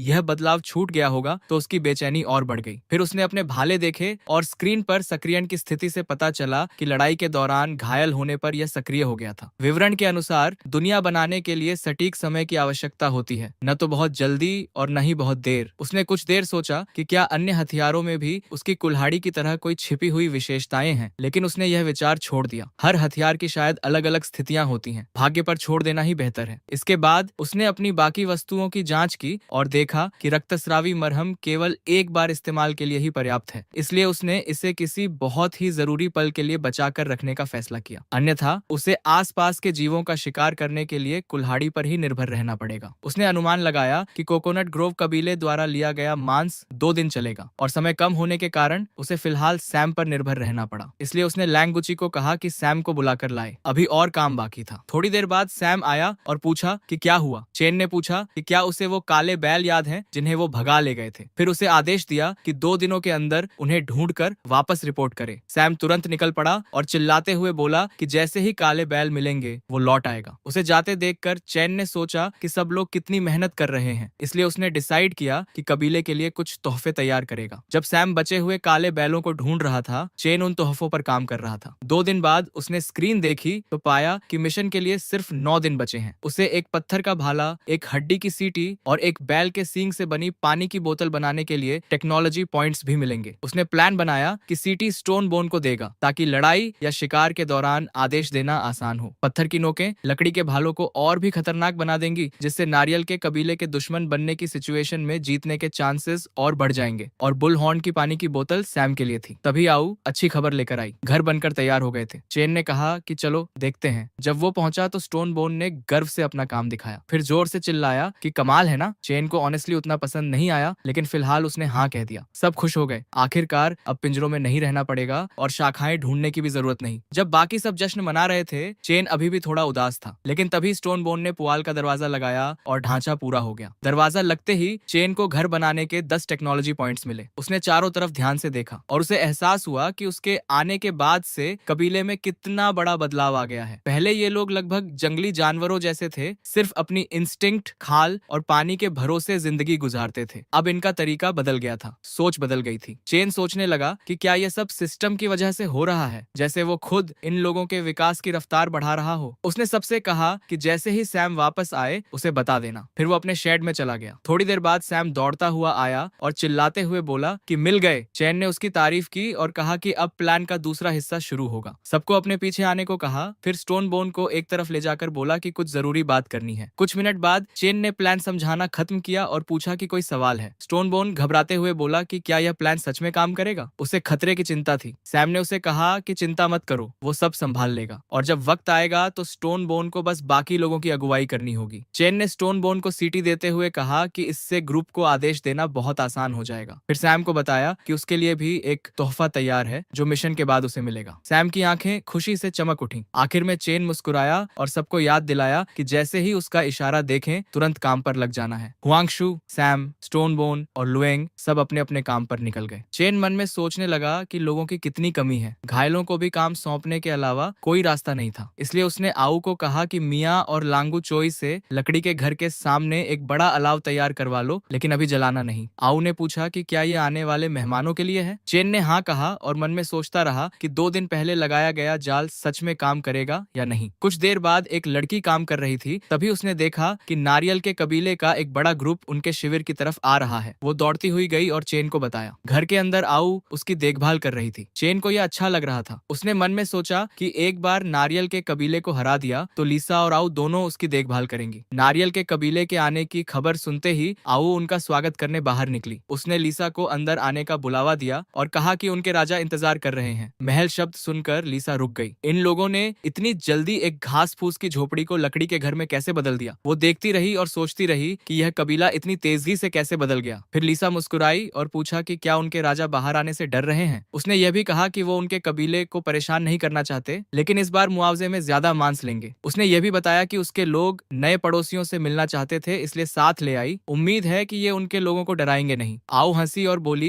कि उनके राजा ने पहले ही 40 हिस्से मांस तैयार करवा लिए हैं। लीसा चाहे तो ले जा सकती है। हालांकि देखने में तो 40 लोग नहीं लाई थी। लीसा ने फिर पूछा कि अगर आऊ को इतनी परवाह है तो नारियल के कबीले में क्यों नहीं आ जाती, जगह भी दे देंगे। आऊ ने शुक्रिया कहा, लेकिन बोला कि वो बहुत पहले ही अपने राजा की ताकत देखकर उनकी हो चुकी है। विनम्रता से मना किया और फिर उन्हें उस जगह ले गई जहां मांस रखा था। बोली कि अगर सब नहीं ले जा सकते तो यहीं बैठकर जितना चाहे खा सकते हैं और अगर मांस काटने में दिक्कत हो तो उनके योद्धाओं से मदद मांग सकते हैं। लीसा ने अपने लोगों को खाने और शांत रहने को कहा और खुद चेन से मिलने चली गई। लीसा के अंदर आते ही चेन ने उसका खुशदिली से स्वागत किया। उस घर में चेन को देखकर लीसा एक पल के लिए झेप गई। फिर भी उसने खुद को संभाला और पूछा कि क्या यह सच में उसका घर है, ये मानते हुए कि काफी अच्छा दिख रहा है। चेन ने उसकी दिलचस्पी देखी और ज्यादा इंप्रेस करने का फैसला किया। बोला कि यह तो बस एक अस्थायी जगह है, असली महल बनने के बाद यह घर कबीलों को दे दिया जाएगा। लीसा के मुंह से बोल नहीं निकला। फिर उसने पूछा कि क्या वो सच में अपने लोगों को ऐसी जगह देने की सोच रहा है। चेन ने कहा कि अब भी थोड़ा वक्त लगेगा, लेकिन बाद में सबके लिए पत्थर के मजबूत घर बनाएगा। फिर बिना किसी वार्निंग के लीसा ने अचानक अपना चाबुक निकाला और चेन को उससे बांध दिया। उसके करीब झुकते हुए चेन तनाव में आ गया और पूछा कि यह क्या कर रही है। लीसा ने कहा कि मर्दों को उससे बेहतर कोई नहीं समझता, वो उसे तोड़ने के कई तरीके जानती है। मन में सोच रही थी कि क्या इतना काफी होगा। चेन को अंदर से यह सिचुएशन काफी अजीब लग रही थी, लेकिन उसने चेहरे पर गंभीरता बनाए रखी और हल्का हंस दिया। बोला कि क्या वो सच में सोचती है कि इससे वो टूट जाएगा और उसके पास कोई बैकअप प्लान नहीं होगा। हालांकि अंदर से चेन घबरा रहा था। बैकअप प्लान था ही नहीं। हालात बेकाबू हो गए थे और ठीक न हुए जख्मों की वजह से लड़ना भी पहले से मुश्किल था। तभी राहत मिली जब आऊ अंदर आई और बोली की दावत तैयार है। लेकिन जब आऊ ने चेन और लीसा को उस हालत में देखा तो वो जम गई और बोली कि यह ठीक नहीं है। लीसा ने चाबुक वापस ले लिया। चेन ने कहा कि बात हो गई, अब बाहर चलते हैं। आऊ से पूछा कि आग जल गई। इधर लीसा सोच रही थी कि उसके दबाव में भी चेन का शांत रहना क्या दिखाता है। क्या सच में कोई गुप्त प्लान है या यह बस मौत से नहीं डरता। अपने कबीले के मर्दों से यह बिल्कुल अलग था। बाहर नारियल के कबीले की लड़कियां खुशी खुशी लीसा को बुला रही थीं। भुने हुए मांस की खुशबू बेहतरीन थी। चेन ने आऊ को थोड़ा नमक दिया ताकि नारियल के कबीले में बांट सके। आऊ ने सबको देते हुए कहा कि मांस पर थोड़ा नमक छिड़क लो, स्वाद और बढ़ जाएगा। लीसा ने तेज आवाज में पूछा कि आऊ खाने में क्या मिला रही है। आओ ने पलटकर कहा कि अगर डर लग रहा है तो खाने की जरूरत नहीं। लेकिन जब लीसा ने अपने कबीले के लोगों को तारीफ करते देखा तो समझ गई। चेन भी खुश था। उम्मीद थी कि ये लोग खाते रहेंगे और स्टोन बोन और सैम को अपना काम पूरा करने का वक्त मिल जाएगा। सीन बदला। स्टोन बोन और बाकी लोग काले बैलों के पास इंतजार कर रहे थे। लियू तांग ने पूछा कि जब पहले से काफी मांस है तो फिर से बैलों का शिकार क्यों कर रहे हैं। स्टोन बोन ने कहा कि वो शिकार करने नहीं आए। फिर लुआंग से बोला कि सवाल बंद करो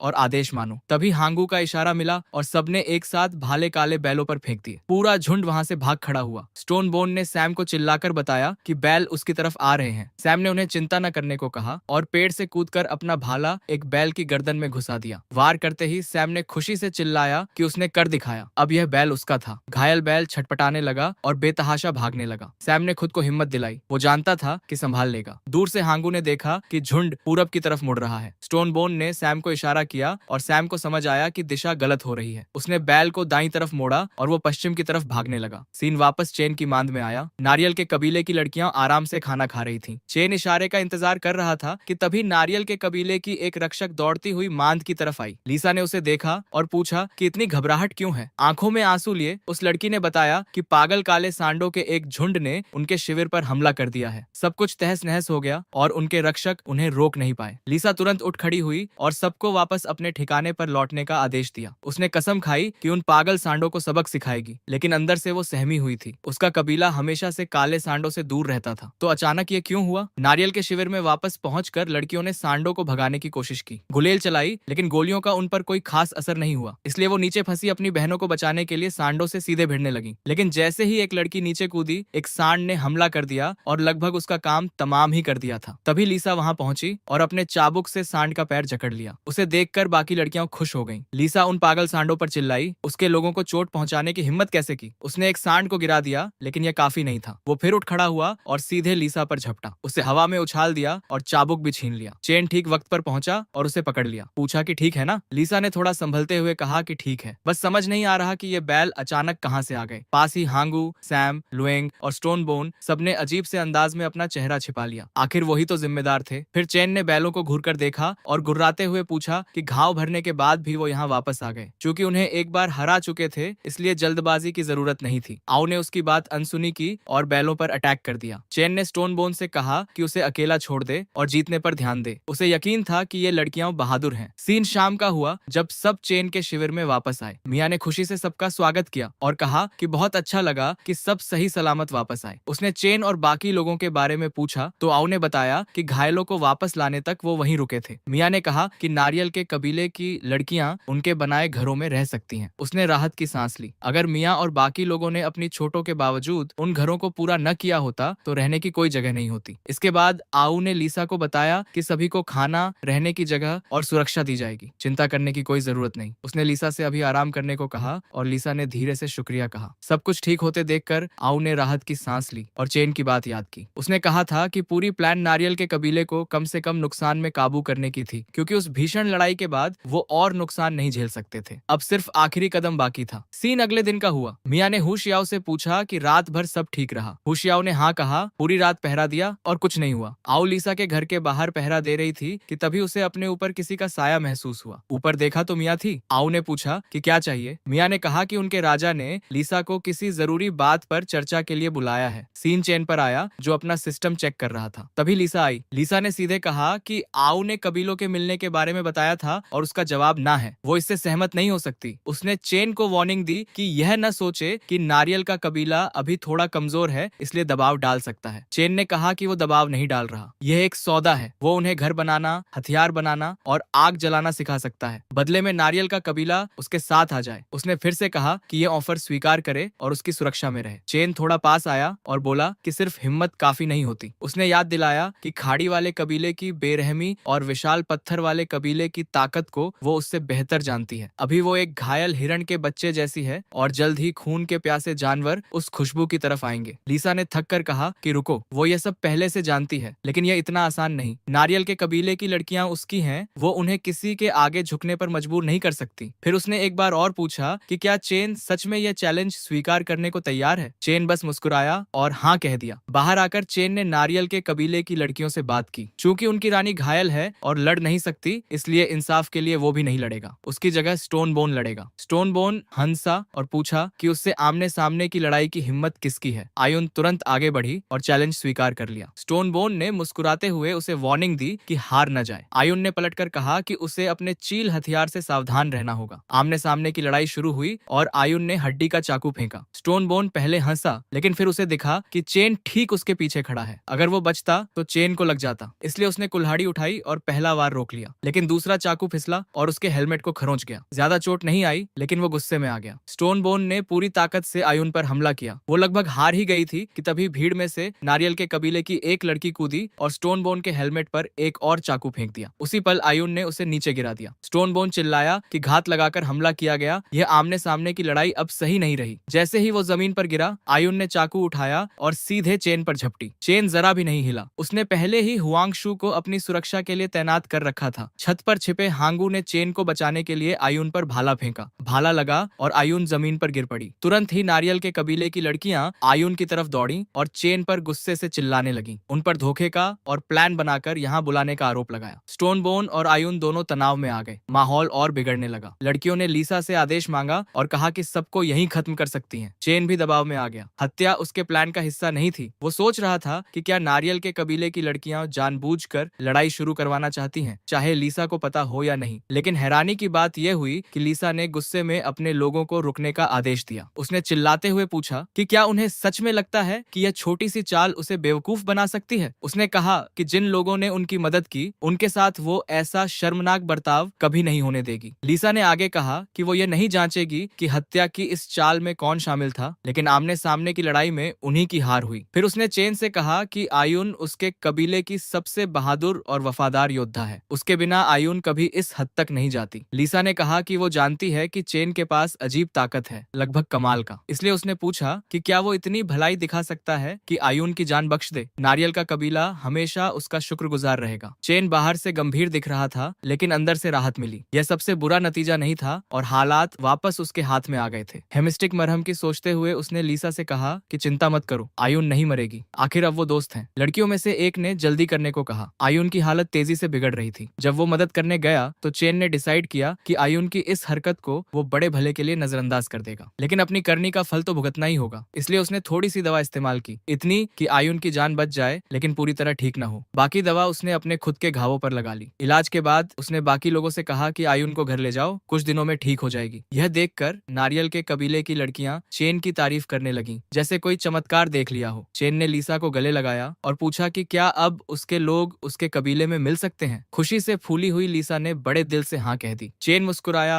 और उससे बोला कि जब तक उसके लोग उसके आदेशों का पालन करते रहेंगे, वो अपने कबीले की अगुवाई करती रह सकती है। लीसा ने कहा कि एक आखिरी बात है, चेन को उसका साथी बनना होगा और इसके लिए एक जश्न भी होना चाहिए। यह सुनते ही चेन के अंदर खुशी का एक सैलाब आ गया। उसे लगा जैसे तोहफा खुद चलकर उसकी गोद में आ गया हो। उसने एक पूरी जिंदगी की कल्पना कर ली। शादी, अंगूठियों का लेन देन, दुल्हन का कमरा, साथ मिलकर एक बच्ची को पालना, उसकी शादी देखना, साथ साथ बूढ़े होना और आखिर में साथ में ही इस दुनिया से जाना। चेन के इस अजीब से हाव भाव को देखकर लीसा घबरा गई। उसने पूछा कि क्या हुआ, क्या वो साथी का जश्न नहीं चाहता। चेन ने तुरंत कहा कि वो पूरी तरह चाहता है और उसे कसकर गले लगा लिया। फिर उसने लीसा से कहा कि अभी आराम करे और जल्दी ठीक हो जाए, क्योंकि उसे भी तैयारी के लिए वक्त चाहिए। सबको भी कुछ दिनों के लिए आराम करने का आदेश दिया और कहा कि जश्न के लिए वापस आ जाएं। इसके बाद सिस्टम ने उसे बताया कि उसका कबीला सरकारी तौर पर बन गया है और एक नाम चुनने को कहा। ध्यान से देखा तो कबीले की आबादी सिर्फ 46 थी। उसे हैरानी हुई कि 4 कम क्यों हैं। उसने इसका नाम नई बनी कबीला रखा। फिर वो बेकलान से निपटने के बारे में सोचने लगा, यहाँ तक कि कुछ लोगों को बंदी बनाने पर भी विचार किया, लेकिन उसे यकीन नहीं था कि बंदियों को कबीले की आबादी में गिना जाएगा। तभी उसने नारियल के कबीले की कुछ लड़कियों को फुसफुसाते सुना। वो कह रही थी कि चेन की मुस्कान तो अच्छी है, लेकिन अब उसका भी वही हश्र होगा जो पहले रानी के साथियों का हुआ था। जश्न के दौरान टुकड़े टुकड़े करके खा लिया जाएगा। चेन एकदम सुन्न पड़ गया। रानी मर्दों को खाती थी। उसने सोचा कि इसीलिए नारियल के कबीले में इतने कम मर्द थे। तभी अचानक कोई उसके पीछे आ गया और और वो चीख पड़ा, विनती करने लगा कि उसे चोट मत पहुंचाओ। मिया ने खुद को दिखाया और पूछा कि इतना क्यों डरा हुआ है। अभी भी थोड़ा सहमा हुआ चेन ने पूछा कि क्या चाहिए। मिया ने पूछा कि क्या वो सच में उस बदतमीज औरत लीसा का साथी बनना चाहता है। चेन ने माना कि शायद उसे इस पर फिर से सोचना होगा। जश्न के लिए हाँ कहना थोड़ी जल्दबाजी हो गई थी। मिया ने पूछा कि उसका यही मतलब है। चेन ने कहा कि उसे लगा था दुल्हन मिल रही है, लेकिन लीसा तो वो एक कीड़ा निकली जो अपने साथी को खा जाता है। मिया जश्न मनाने लगी कि तभी आओ ने बीच में आकर पूछा कि जब आराम करना चाहिए था तो चुपके से बाहर क्यों निकल आई। मिया शर्माते हुए बोली कि वो चेन के पास रहना चाहती है। चेन ने थोड़ा उदास होकर जवाब दिया कि उसे अकेले रहने की जरूरत है। उसने सजेस्ट किया कि नारियल के कबीले की लड़कियां चाहें तो शिविर बनाने में मदद कर सकती हैं। आओ मान गई और मिया को वापस ले जाने लगी, लेकिन मिया जाते जाते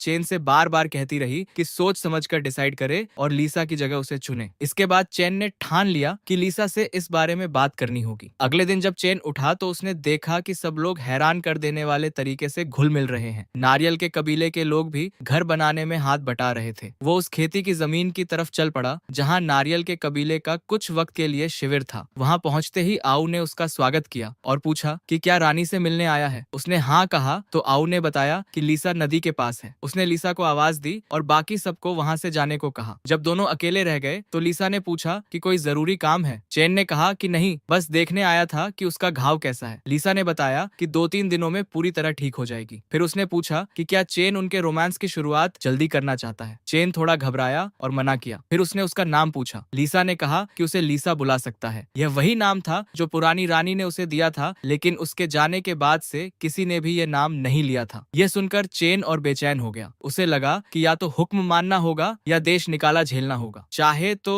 कबीले का नाम प्रेइंग मैंटिस कबीला भी रख सकती है। चेन ने पूछा कि क्या पुरानी रानी के भी साथी थे और उनका क्या हुआ। लीसा ने बताया कि उन सबको खा लिया गया था। उसके कबीले में रानियां ज्यादा ताकत पाने के लिए अपने साथियों को खा जाती थी। चेन और भी घबरा गया, लेकिन जब लीसा ने कहा कि यह पुरानी रानी का रिवाज था और उसका इसे निभाने का कोई इरादा नहीं, तो थोड़ी राहत मिली। चेन ने फिर पूछा कि क्या उसने खुद कभी किसी को खाया है। लीसा ने बताया कि वो हाल ही में रानी बनी है और उसका कभी कोई साथी नहीं रहा तो मौका ही नहीं मिला। चेन ने अलविदा कहा और जश्न की तैयारी के लिए निकल पड़ा। वापस जाते वक्त उसने सोचा कि अगर खाए जाने का खतरा नहीं है तो शायद मिया से भी बात करनी चाहिए। अचानक पीछे से लीसा की आवाज आई। उसने कहा कि हालांकि वो लोगों को नहीं खाती, लेकिन अगर कोई उसके साथ गलत करे तो उसे सजा देने में जरा भी देर नहीं लगाएगी। कुछ देर बाद चेन बैठक कक्ष से गुजरा और सबको काम करते देखा। तभी उसे याद आया कि मिशन पूरा करने के लिए सिर्फ 7 दिन बचे हैं। उसने डिसाइड किया कि पहले कैदियों को पकड़ना और इलाका सिक्योर करना जरूरी है। उसने स्टोन बोन को बताया कि वो कुछ वक्त के लिए बाहर जा रहा है। तब तक स्टोन बोन सबके काम को संभाले और अगर कुछ जरूरी हो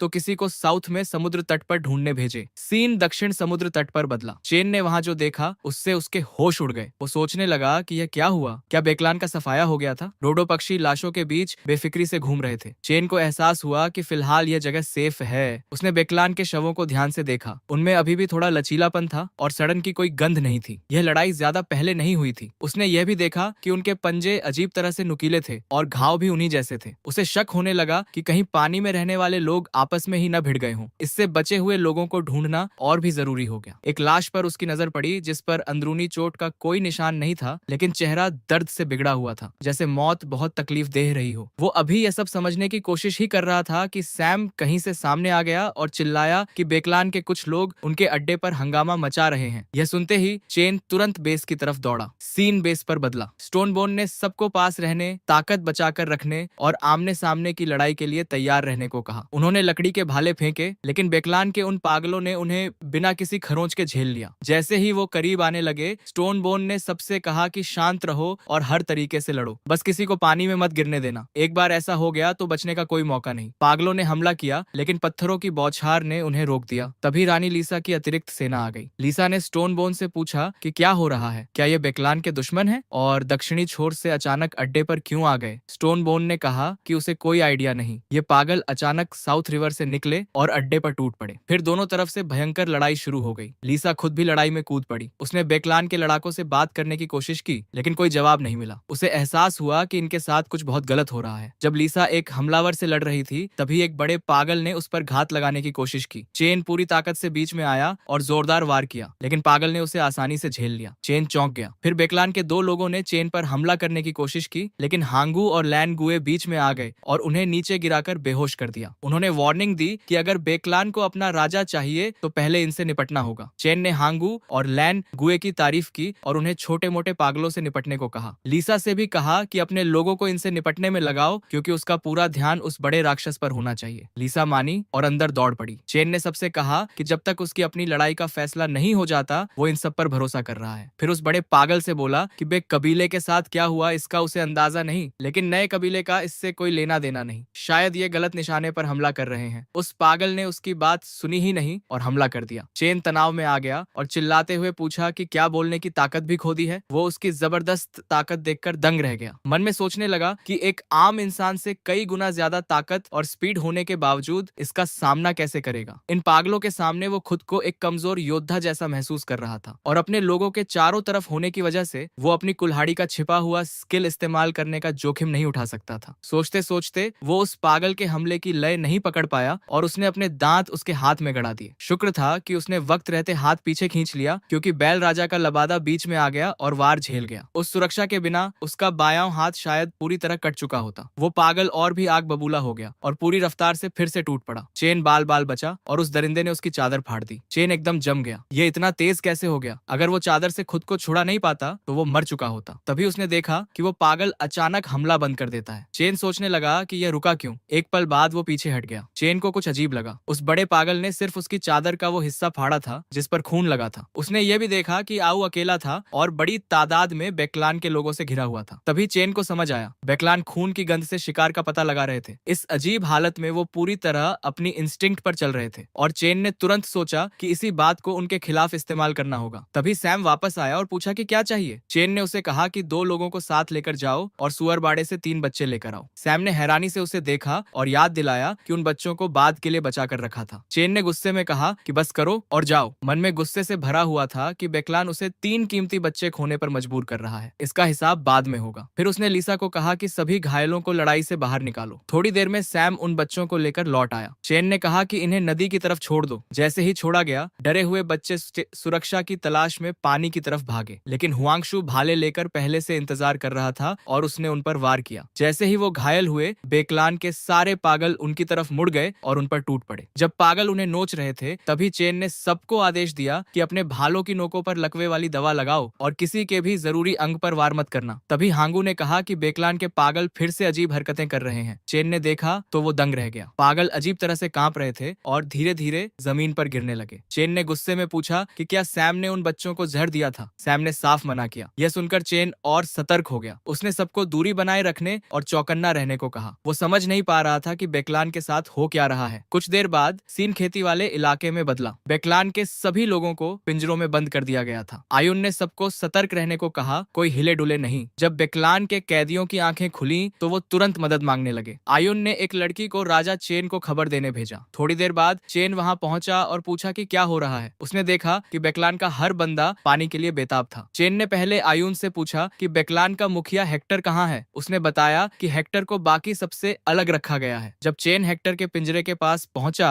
तो वो भी पानी के लिए गिड़गिड़ा रहा था। चेन ने अपनी बोतल से थोड़ा पानी उस पर छिड़का, फिर पूछा कि क्या वो उसकी बात समझ पा रहा है। हेक्टर ने हाँ कहा। चेन ने पूछताछ का काम आऊ को सौंप दिया। आऊ ने हेक्टर को पानी दिया और बोली कि जितना चाहे पी सकता है। हेक्टर ने कहा कि उसके लोगों को भी पानी चाहिए। उसने चेन से गुजारिश की। आऊ ने उसे भरोसा दिलाया कि सबको पानी मिलेगा। फिर पूछा कि क्या वो कुछ सवालों के जवाब देने को तैयार है। हेक्टर ने घबराकर पूछा कि सिर्फ इस वजह से उसके कबीले पर हमला क्यों किया गया। उसने कहा कि उसने सुना था कि विशाल पत्थर वाला कबीला अजीब है, लेकिन उसने कभी नहीं सोचा था कि इतना। आऊ ने पूछा कि क्या वो ये कह रहा है कि विशाल पत्थर के कबीले ने उन पर हमला किया। हेक्टर चौंक गया और बोला कि उसने उसे ये कब बताया कि चेन का कबीला विशाल पत्थर का कबीला नहीं है। आऊ ने समझाया कि वो एक नया कबीला है और चेन उनका राजा है। हेक्टर ने कहा कि उसने किसी नए कबीले के बारे में कभी नहीं सुना, तो जरूर विशाल पत्थर के कबीले ने उन्हें बहुत दूर खदेड़ दिया होगा। आऊ ने कहा कि वो फिर से गलत है। हेक्टर को इसलिए पकड़ा गया क्योंकि उसने उनकी जमीन पर हमला किया और नए कबीले का विशाल पत्थर के कबीले से कोई लेना देना नहीं। यह बेकलान के लोग थे जो पागल जानवरों की तरह टूट पड़े। हेक्टर ने यकीन करने से मना कर दिया। उसने कहा कि उसे आऊ की कोई बात याद नहीं। आऊ ने कहा कि ठीक है, जो भी याद है वो बताए। हेक्टर ने बताया कि उसका कबीला साउथ फिश के आसपास रहता था और हमेशा की तरह आपस में लड़ झगड़ कर और खेलकर वक्त गुजारता था। तभी एक बच्चा दौड़ता हुआ आया और रोते हुए बोला कि किसी ने उसका डोडो पक्षी चुरा लिया। हेक्टर ने बच्चे से कहा कि हिम्मत रख और अपनी चीज के लिए लड़। उसे लगा कि स्केली और बाकी लोगों ने चुराया होगा, लेकिन बच्चे ने कहा, नहीं, उन अजीब लोगों ने चुराया। जब हेक्टर ने देखा तो उसे विशाल पत्थर के कबीले के लोग दिखाई दिए। गुस्से में आकर उसने पूछा कि वो उसके इलाके में क्यों आए हैं। विशाल पत्थर के सरदार ने कोई जवाब नहीं दिया, बस अपने लोगों को बेकबीले पर हमला करने का आदेश दे दिया। हेक्टर को समझ नहीं आया कि यह अचानक क्यों हुआ। लड़ाई में वो बेहोश हो गया और जब होश आया तो नए कबीले के लोगों ने उसे पिंजरे में बंद कर दिया था। फिर चैन ने हेक्टर को बताया कि वो पहले उनके गांव गया था, वहां कोई भी जिंदा नहीं बचा था। अगर उन्होंने बेकलान के बचे हुए लोगों को नहीं बचाया होता तो बेकलान का नाम लेने वाला भी नहीं रहता। यह सुनकर हेक्टर टूट गया। अपने लोगों को बचा न पाने का दर्द उस पर हावी हो गया। अचानक हेक्टर के शरीर से कुछ गिरा। आउ ने उसे उठाया और चेन को दिखाया। चेन ने सिस्टम से उसकी जांच की तो पता चला कि यह इंडस्ट्रियल हेम्प था, एक जड़ी बूटी जो दर्द कम करती है लेकिन धुएं में सांस लेने पर हेलुसिनेशन पैदा करती है। यह देखकर चेन की चिंता बढ़ गई। उसे लगा कि इसके पीछे विशाल पत्थर के कबीले का हाथ हो सकता है। बाद में सब बेकलान के कैदियों को पानी पिलाने में लगे थे। इसी दौरान चेन ने बेकलान के हर बंदे से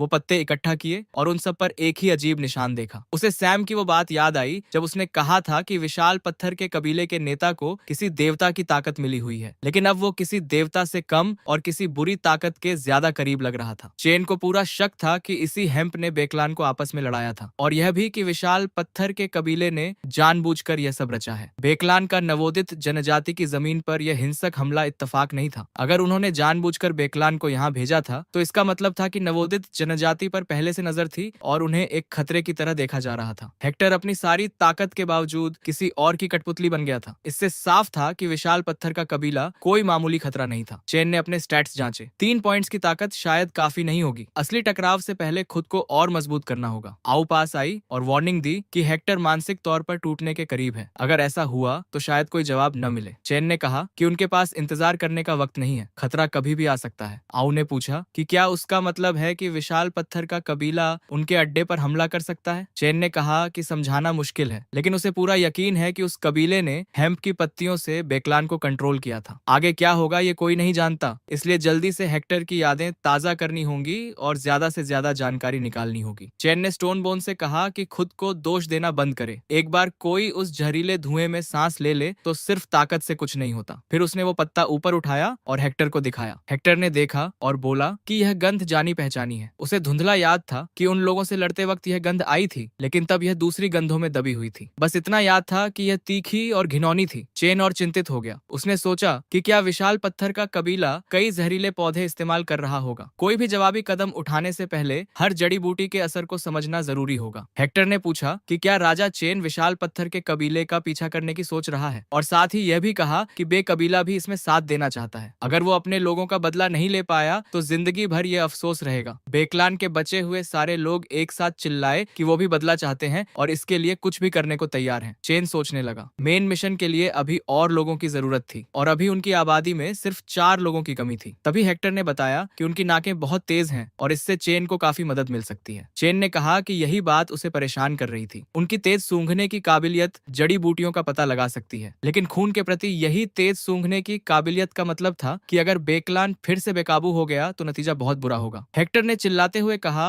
कि उस जहरीले धुएं के बिना वो आसानी से खुद को संभाल सकते हैं। चेन ने सिर हिलाया और कहा कि असली दुश्मन विशाल पत्थर का कबीला है। फिर पूछा कि अगर लड़ाई में वो धुआं फिर से छोड़ा गया तो वो क्या करेंगे। हेक्टर ने उदास होकर कहा कि अगर ऐसा हुआ तो वो लड़ने से मना कर देंगे। चेन ने कहा कि वो बदले की भावना समझता है, लेकिन सिर्फ गुस्से और नफरत से कुछ हल नहीं होगा। उसने यह भी वार्निंग दी कि हेक्टर की जो भी प्लान है टोर शायद उसका साथ न दे। हेक्टर ने जवाब दिया कि वो बेकलान के आखिरी लोग हैं। अगर चेन उनके लोगों का बदला लेने में मदद कर सकता है तो उनकी जान उसकी है। चेन ने हेक्टर से कहा कि अगर वो कबीले में शामिल हो जाए और नए कबीले के प्रति वफादारी की कसम खाए तो वो बदले की गारंटी देगा। लेकिन एक बात साफ कर दी कि बेकलान के हर सदस्य को पर्सनली इसमें हिस्सा लेने का मौका नहीं मिलेगा। फिर चेन ने हेक्टर से पूछा कि वो इस सौदे के बारे में क्या सोचता है। हेक्टर और बेकलान के बाकी सब लोगों ने एक साथ चिल्लाकर कहा कि वो मंजूर करते हैं। जैसे ही चेन जाने के लिए मुड़ा, हेक्टर ने उसे आवाज दी। चेन तुरंत समझ गया और आउ और आयुन को बेकलान को पिंजरों से आजाद करने को कहा। अब वो दोस्त थे। जैसे ही उसने ऐसा किया, सिस्टम ने कहा कि कबीले का मिशन पूरा हो गया है। चेन को 3 एट्रीब्यूट पॉइंट्स, एक बड़ा मटेरियल चेस्ट और एक विरासत पट्टिका मिली क्योंकि उसने 7 दिनों के अंदर काम पूरा कर लिया था। साथ में एक सरप्राइज गिफ्ट पैक भी था। चेन ने आखिरकार राहत की सांस ली। यह क्वेस्ट आखिर पूरी हुई। उसने तीनों एट्रीब्यूट पॉइंट्स ताकत में लगाने का फैसला किया। जैसे ही पॉइंट्स बांटे गए, ताकत की एक बहुत बड़ी लहर उसके अंदर दौड़ गई। वो अपने पूरे बॉडी में एनर्जी का बहाव महसूस कर सकता था। जब सब कुछ शांत हुआ तो उसने देखा कि उसके बाल लंबे हो गए हैं। उसे हैरानी हुई कि क्या यह ताकत बढ़ाने का कोई साइड इफेक्ट था। इसके बाद उसने रिवॉर्ड्स देखने शुरू किए। बड़े चेस्ट में उसे 1 टन हेमेटाइट मिला। यह देखकर वो खुश हो गया। इसका मतलब था कि ब्रॉन्ज एज को स्किप करके सीधे आयरन एज में जा सकता है। फिर उसने सरप्राइज गिफ्ट पैक खोला। 3 जार हेमेटाइट मरहम देखकर उसकी खुशी और बढ़ गई। पिछली बार के मुकाबले यह इनाम कहीं बेहतर था। फिर उसने सिस्टम को विरासत पट्टिका दिखाने को कहा। उस पर लिखा था कि एक सिविलाइजेशन आइटम मिला है, हालांकि इसे खोलने के लिए 10 टेक्नोलॉजी पॉइंट्स खर्च करने होंगे। उसने बिना सोचे पॉइंट्स लगाए और पहचान पूरी की। पट्टिका का नाम था विनम्रता का भाव। चेन को तुरंत एहसास हुआ कि यह उनकी सभ्यता के विकास के लिए एक बड़ा कदम हो सकता है। वो खास तौर पर इसलिए खुश था क्योंकि अब उसे मर्दों और औरतों के साथ नहाने की चिंता नहीं करनी होगी। वो बिल्कुल नहीं चाहता था कि कोई लीसा को नहाते हुए देखे। ये सब निपटाने के बाद चेन की नजर फिर उस बड़ी प्रॉब्लम पर गई, विशाल पत्थर के कबीले से कैसे निपटा जाए। तभी आओ आ गई। उसने चेन का नया बॉडी देखा तो देखती रह गई। लंबा, चौड़ा, ज्यादा मजबूत। चेन ने उसे इग्नोर करते हुए पूछा कि क्या चाहिए। आओ ने पूछा कि क्या वो विशाल पत्थर के कबीले से बात करे और किसी भी गलतफहमी को दूर करने की कोशिश करे। चेन ने कहा कि कोई गलतफहमी नहीं है। उस कबीले ने पहले ही उन्हें खत्म करने का फैसला कर लिया था। उसने उन्हें अब तक का सबसे खतरनाक दुश्मन बताया। ऐसे दुश्मन जो दूसरों को आपस में भड़का सकते हैं और केओस से फायदा उठा सकते हैं। आओ घबराकर बोली कि अब कबीले को क्या करना चाहिए। चेन ने अपना डर छिपाते हुए कहा कि अभी सबसे बेहतर कदम यह है कि डिफेंस मजबूत करो, खाना इकट्ठा करो और पूरी तरह तैयार होने तक उस कबीले को मत छेड़ो। सीधे शब्दों में अपनी असली ताकत छुपाओ और सही वक्त का इंतजार करो। फिर आओ ने पूछा कि 22 नए लोगों को कैसे ऑर्गेनाइज करें। चेन ने कहा कि बेकलान के लोगों को 3 टीमों में बांटो, एक घर बनाने के लिए, एक खाना इकट्ठा करने के लिए और एक जाल बनाने के लिए। जाल सुनकर आओ उलझ गई और पूछा कि जाल किस काम के। चेन ने सीधे समझाया कि जाल उनके इलाके की रक्षा में काम आएंगे। दुश्मनों को या जंगली जानवरों को जिंदा पकड़ा जा सकता है। इससे कबीले की सुरक्षा और पक्की हो जाएगी। फिर उसने आओ को बताया कि एक और जरूरी काम है। इतने सारे नए लोगों का पेट भरना था तो खाने की सप्लाई के बारे में अभी से सोचना होगा। बचा हुआ मांस बर्बाद नहीं होना चाहिए, इसलिए सबको पहले सूखा मांस बनाना सीखना होगा। जब स्टोन बोन आया और चेन का बड़ा हुआ बॉडी देखा तो उसकी आंखें फटी रह गईं। चेन ने उसे कहा कि इसे छोड़ो और काम पर ध्यान दो। उसने स्टोन बोन को आदेश दिया कि आसपास के पहाड़ों में जाल बिछाना शुरू करो। जितने घने जाल होंगे उतना बेहतर। उसने यह भी बताया कि उसके लिए हेल्पर्स पहले से चुन लिए गए हैं और वो खुद उसे पहला जाल बिछाना सिखाएगा। लेकिन उसने एक बात जोर देकर कही कि असली बात सिर्फ जाल बिछाना सीखना नहीं है। असली बात यह थी कि हर जाल की जगह दिमाग में याद रखनी होगी। यह सुनकर स्टोन बोन घबरा गया और उसने माना कि यह काम बिल्कुल भी मजेदार नहीं लग रहा। चेन ने हल्के से उसके हेलमेट पर हाथ फेरा और बोला कि हर जाल की जगह याद रखने का यह भरोसा ही उसकी अहमियत साबित करता है। यह बात पूरी तरह सीक्रेट रहनी चाहिए। सिर्फ चेन और स्टोन बोन को ही सब पता होगा, कोई तीसरा इसमें नहीं आएगा। उसने स्टोन बोन को अलग अलग हिस्सों में काम करने को कहा ताकि किसी एक बंदे को किसी एक इलाके के सारे जालों की जगह न पता चले। अगर उनमें से एक भी गद्दार निकला तो नतीजा बहुत बुरा होगा। जाल बिछाने के बाद चेन ने कहा कि स्टोन बोन को हर जगह की जानकारी उसे देनी होगी। उसने समझाने के लिए जो चित्र बनाए थे वो भी मिटा दिए और स्टोन बोन को वार्निंग दी कि कुछ भी कहीं मत लिखना, सब कुछ दिमाग में रहना चाहिए। स्टोन बोन ने माना कि यह मुश्किल लग रहा है, लेकिन चेन के भरोसे पर खरा उतरने का वादा किया। चेन ने उसकी तारीफ की और फिर आराम करने को कहा। काम अंधेरा होने के बाद शुरू होगा। चेन ने अपने घर के बाहर विनम्रता का संदेश देने वाली पट्टिका लगा दी ताकि हर आने जाने वाला उसे देख सके और उसका मतलब समझ सके। फिर उसने लांगू से कहा कि वो थोड़ी देर सोने जा रहा है। स्टोन बोन और बाकी लोग रात में आएंगे। अगर उससे पहले कोई जरूरी काम हो तो तुरंत जगा देना। घर के अंदर चेन बिस्तर पर लेटकर सोचने लगा कि अभी कितना कुछ करना बाकी है। सैनिकों को अलग अलग यूनिट्स में ट्रेन करना, डिफेंस तैयार करना, गश्त लगाना, नई टेक्निक्स खोजना, इलाका बढ़ाना। काम कभी न खत्म होने वाला लग रहा था। फिर भी उसने सोचा कि यह कम मिलने वाला आराम का मौका है, इसका फायदा उठाना चाहिए। और जल्दी ही उसकी आंखें बंद हो गईं। जब चेन की आंखें खुली तो उसने खुद को एक अलग ही जगह पाया जहां खूबसूरत लड़कियां बैठी हुई थीं। चेन ने उनसे नाम पूछा। उन्होंने बताया कि वो शियाओया, लिली और तादान है। चेन खुश होकर बोला कि लगता है आज थोड़ा ज्यादा पी लिया, लेकिन वो खुश था कि वापस आ गया। जंगल में जिंदा रहने के उन थका देने वाले दिनों से फ्रीडम मिल गई थी। उनकी कंपनी अच्छी लग रही थी। थोड़ी देर बाद शियाओ उसके बगल में लेटकर बोल रही थी कि उठो, काम का वक्त हो गया। चेन कराहते हुए बोला कि अब और नहीं होता। फिर आवाज आई कि वो शियाओ यू नहीं है। चेन ने कई नाम लगाए, सब गलत निकले। आखिर में उस आवाज ने कहा कि वो स्टोन बोन है। चेन डर के मारे उछलकर जाग गया और चिल्लाया, बस एक सपना था। गुस्से में उसने पूछा कि स्टोन बोन उसके कमरे में क्या कर रहा है। स्टोन बोन ने बताया कि चेन ने खुद रात में आने को कहा था, लेकिन जब वो आया तो चेन ने उसे पकड़ लिया और उससे हाथापाई करने लगा। चेन पूरी तरह हक्का बक्का रह गया।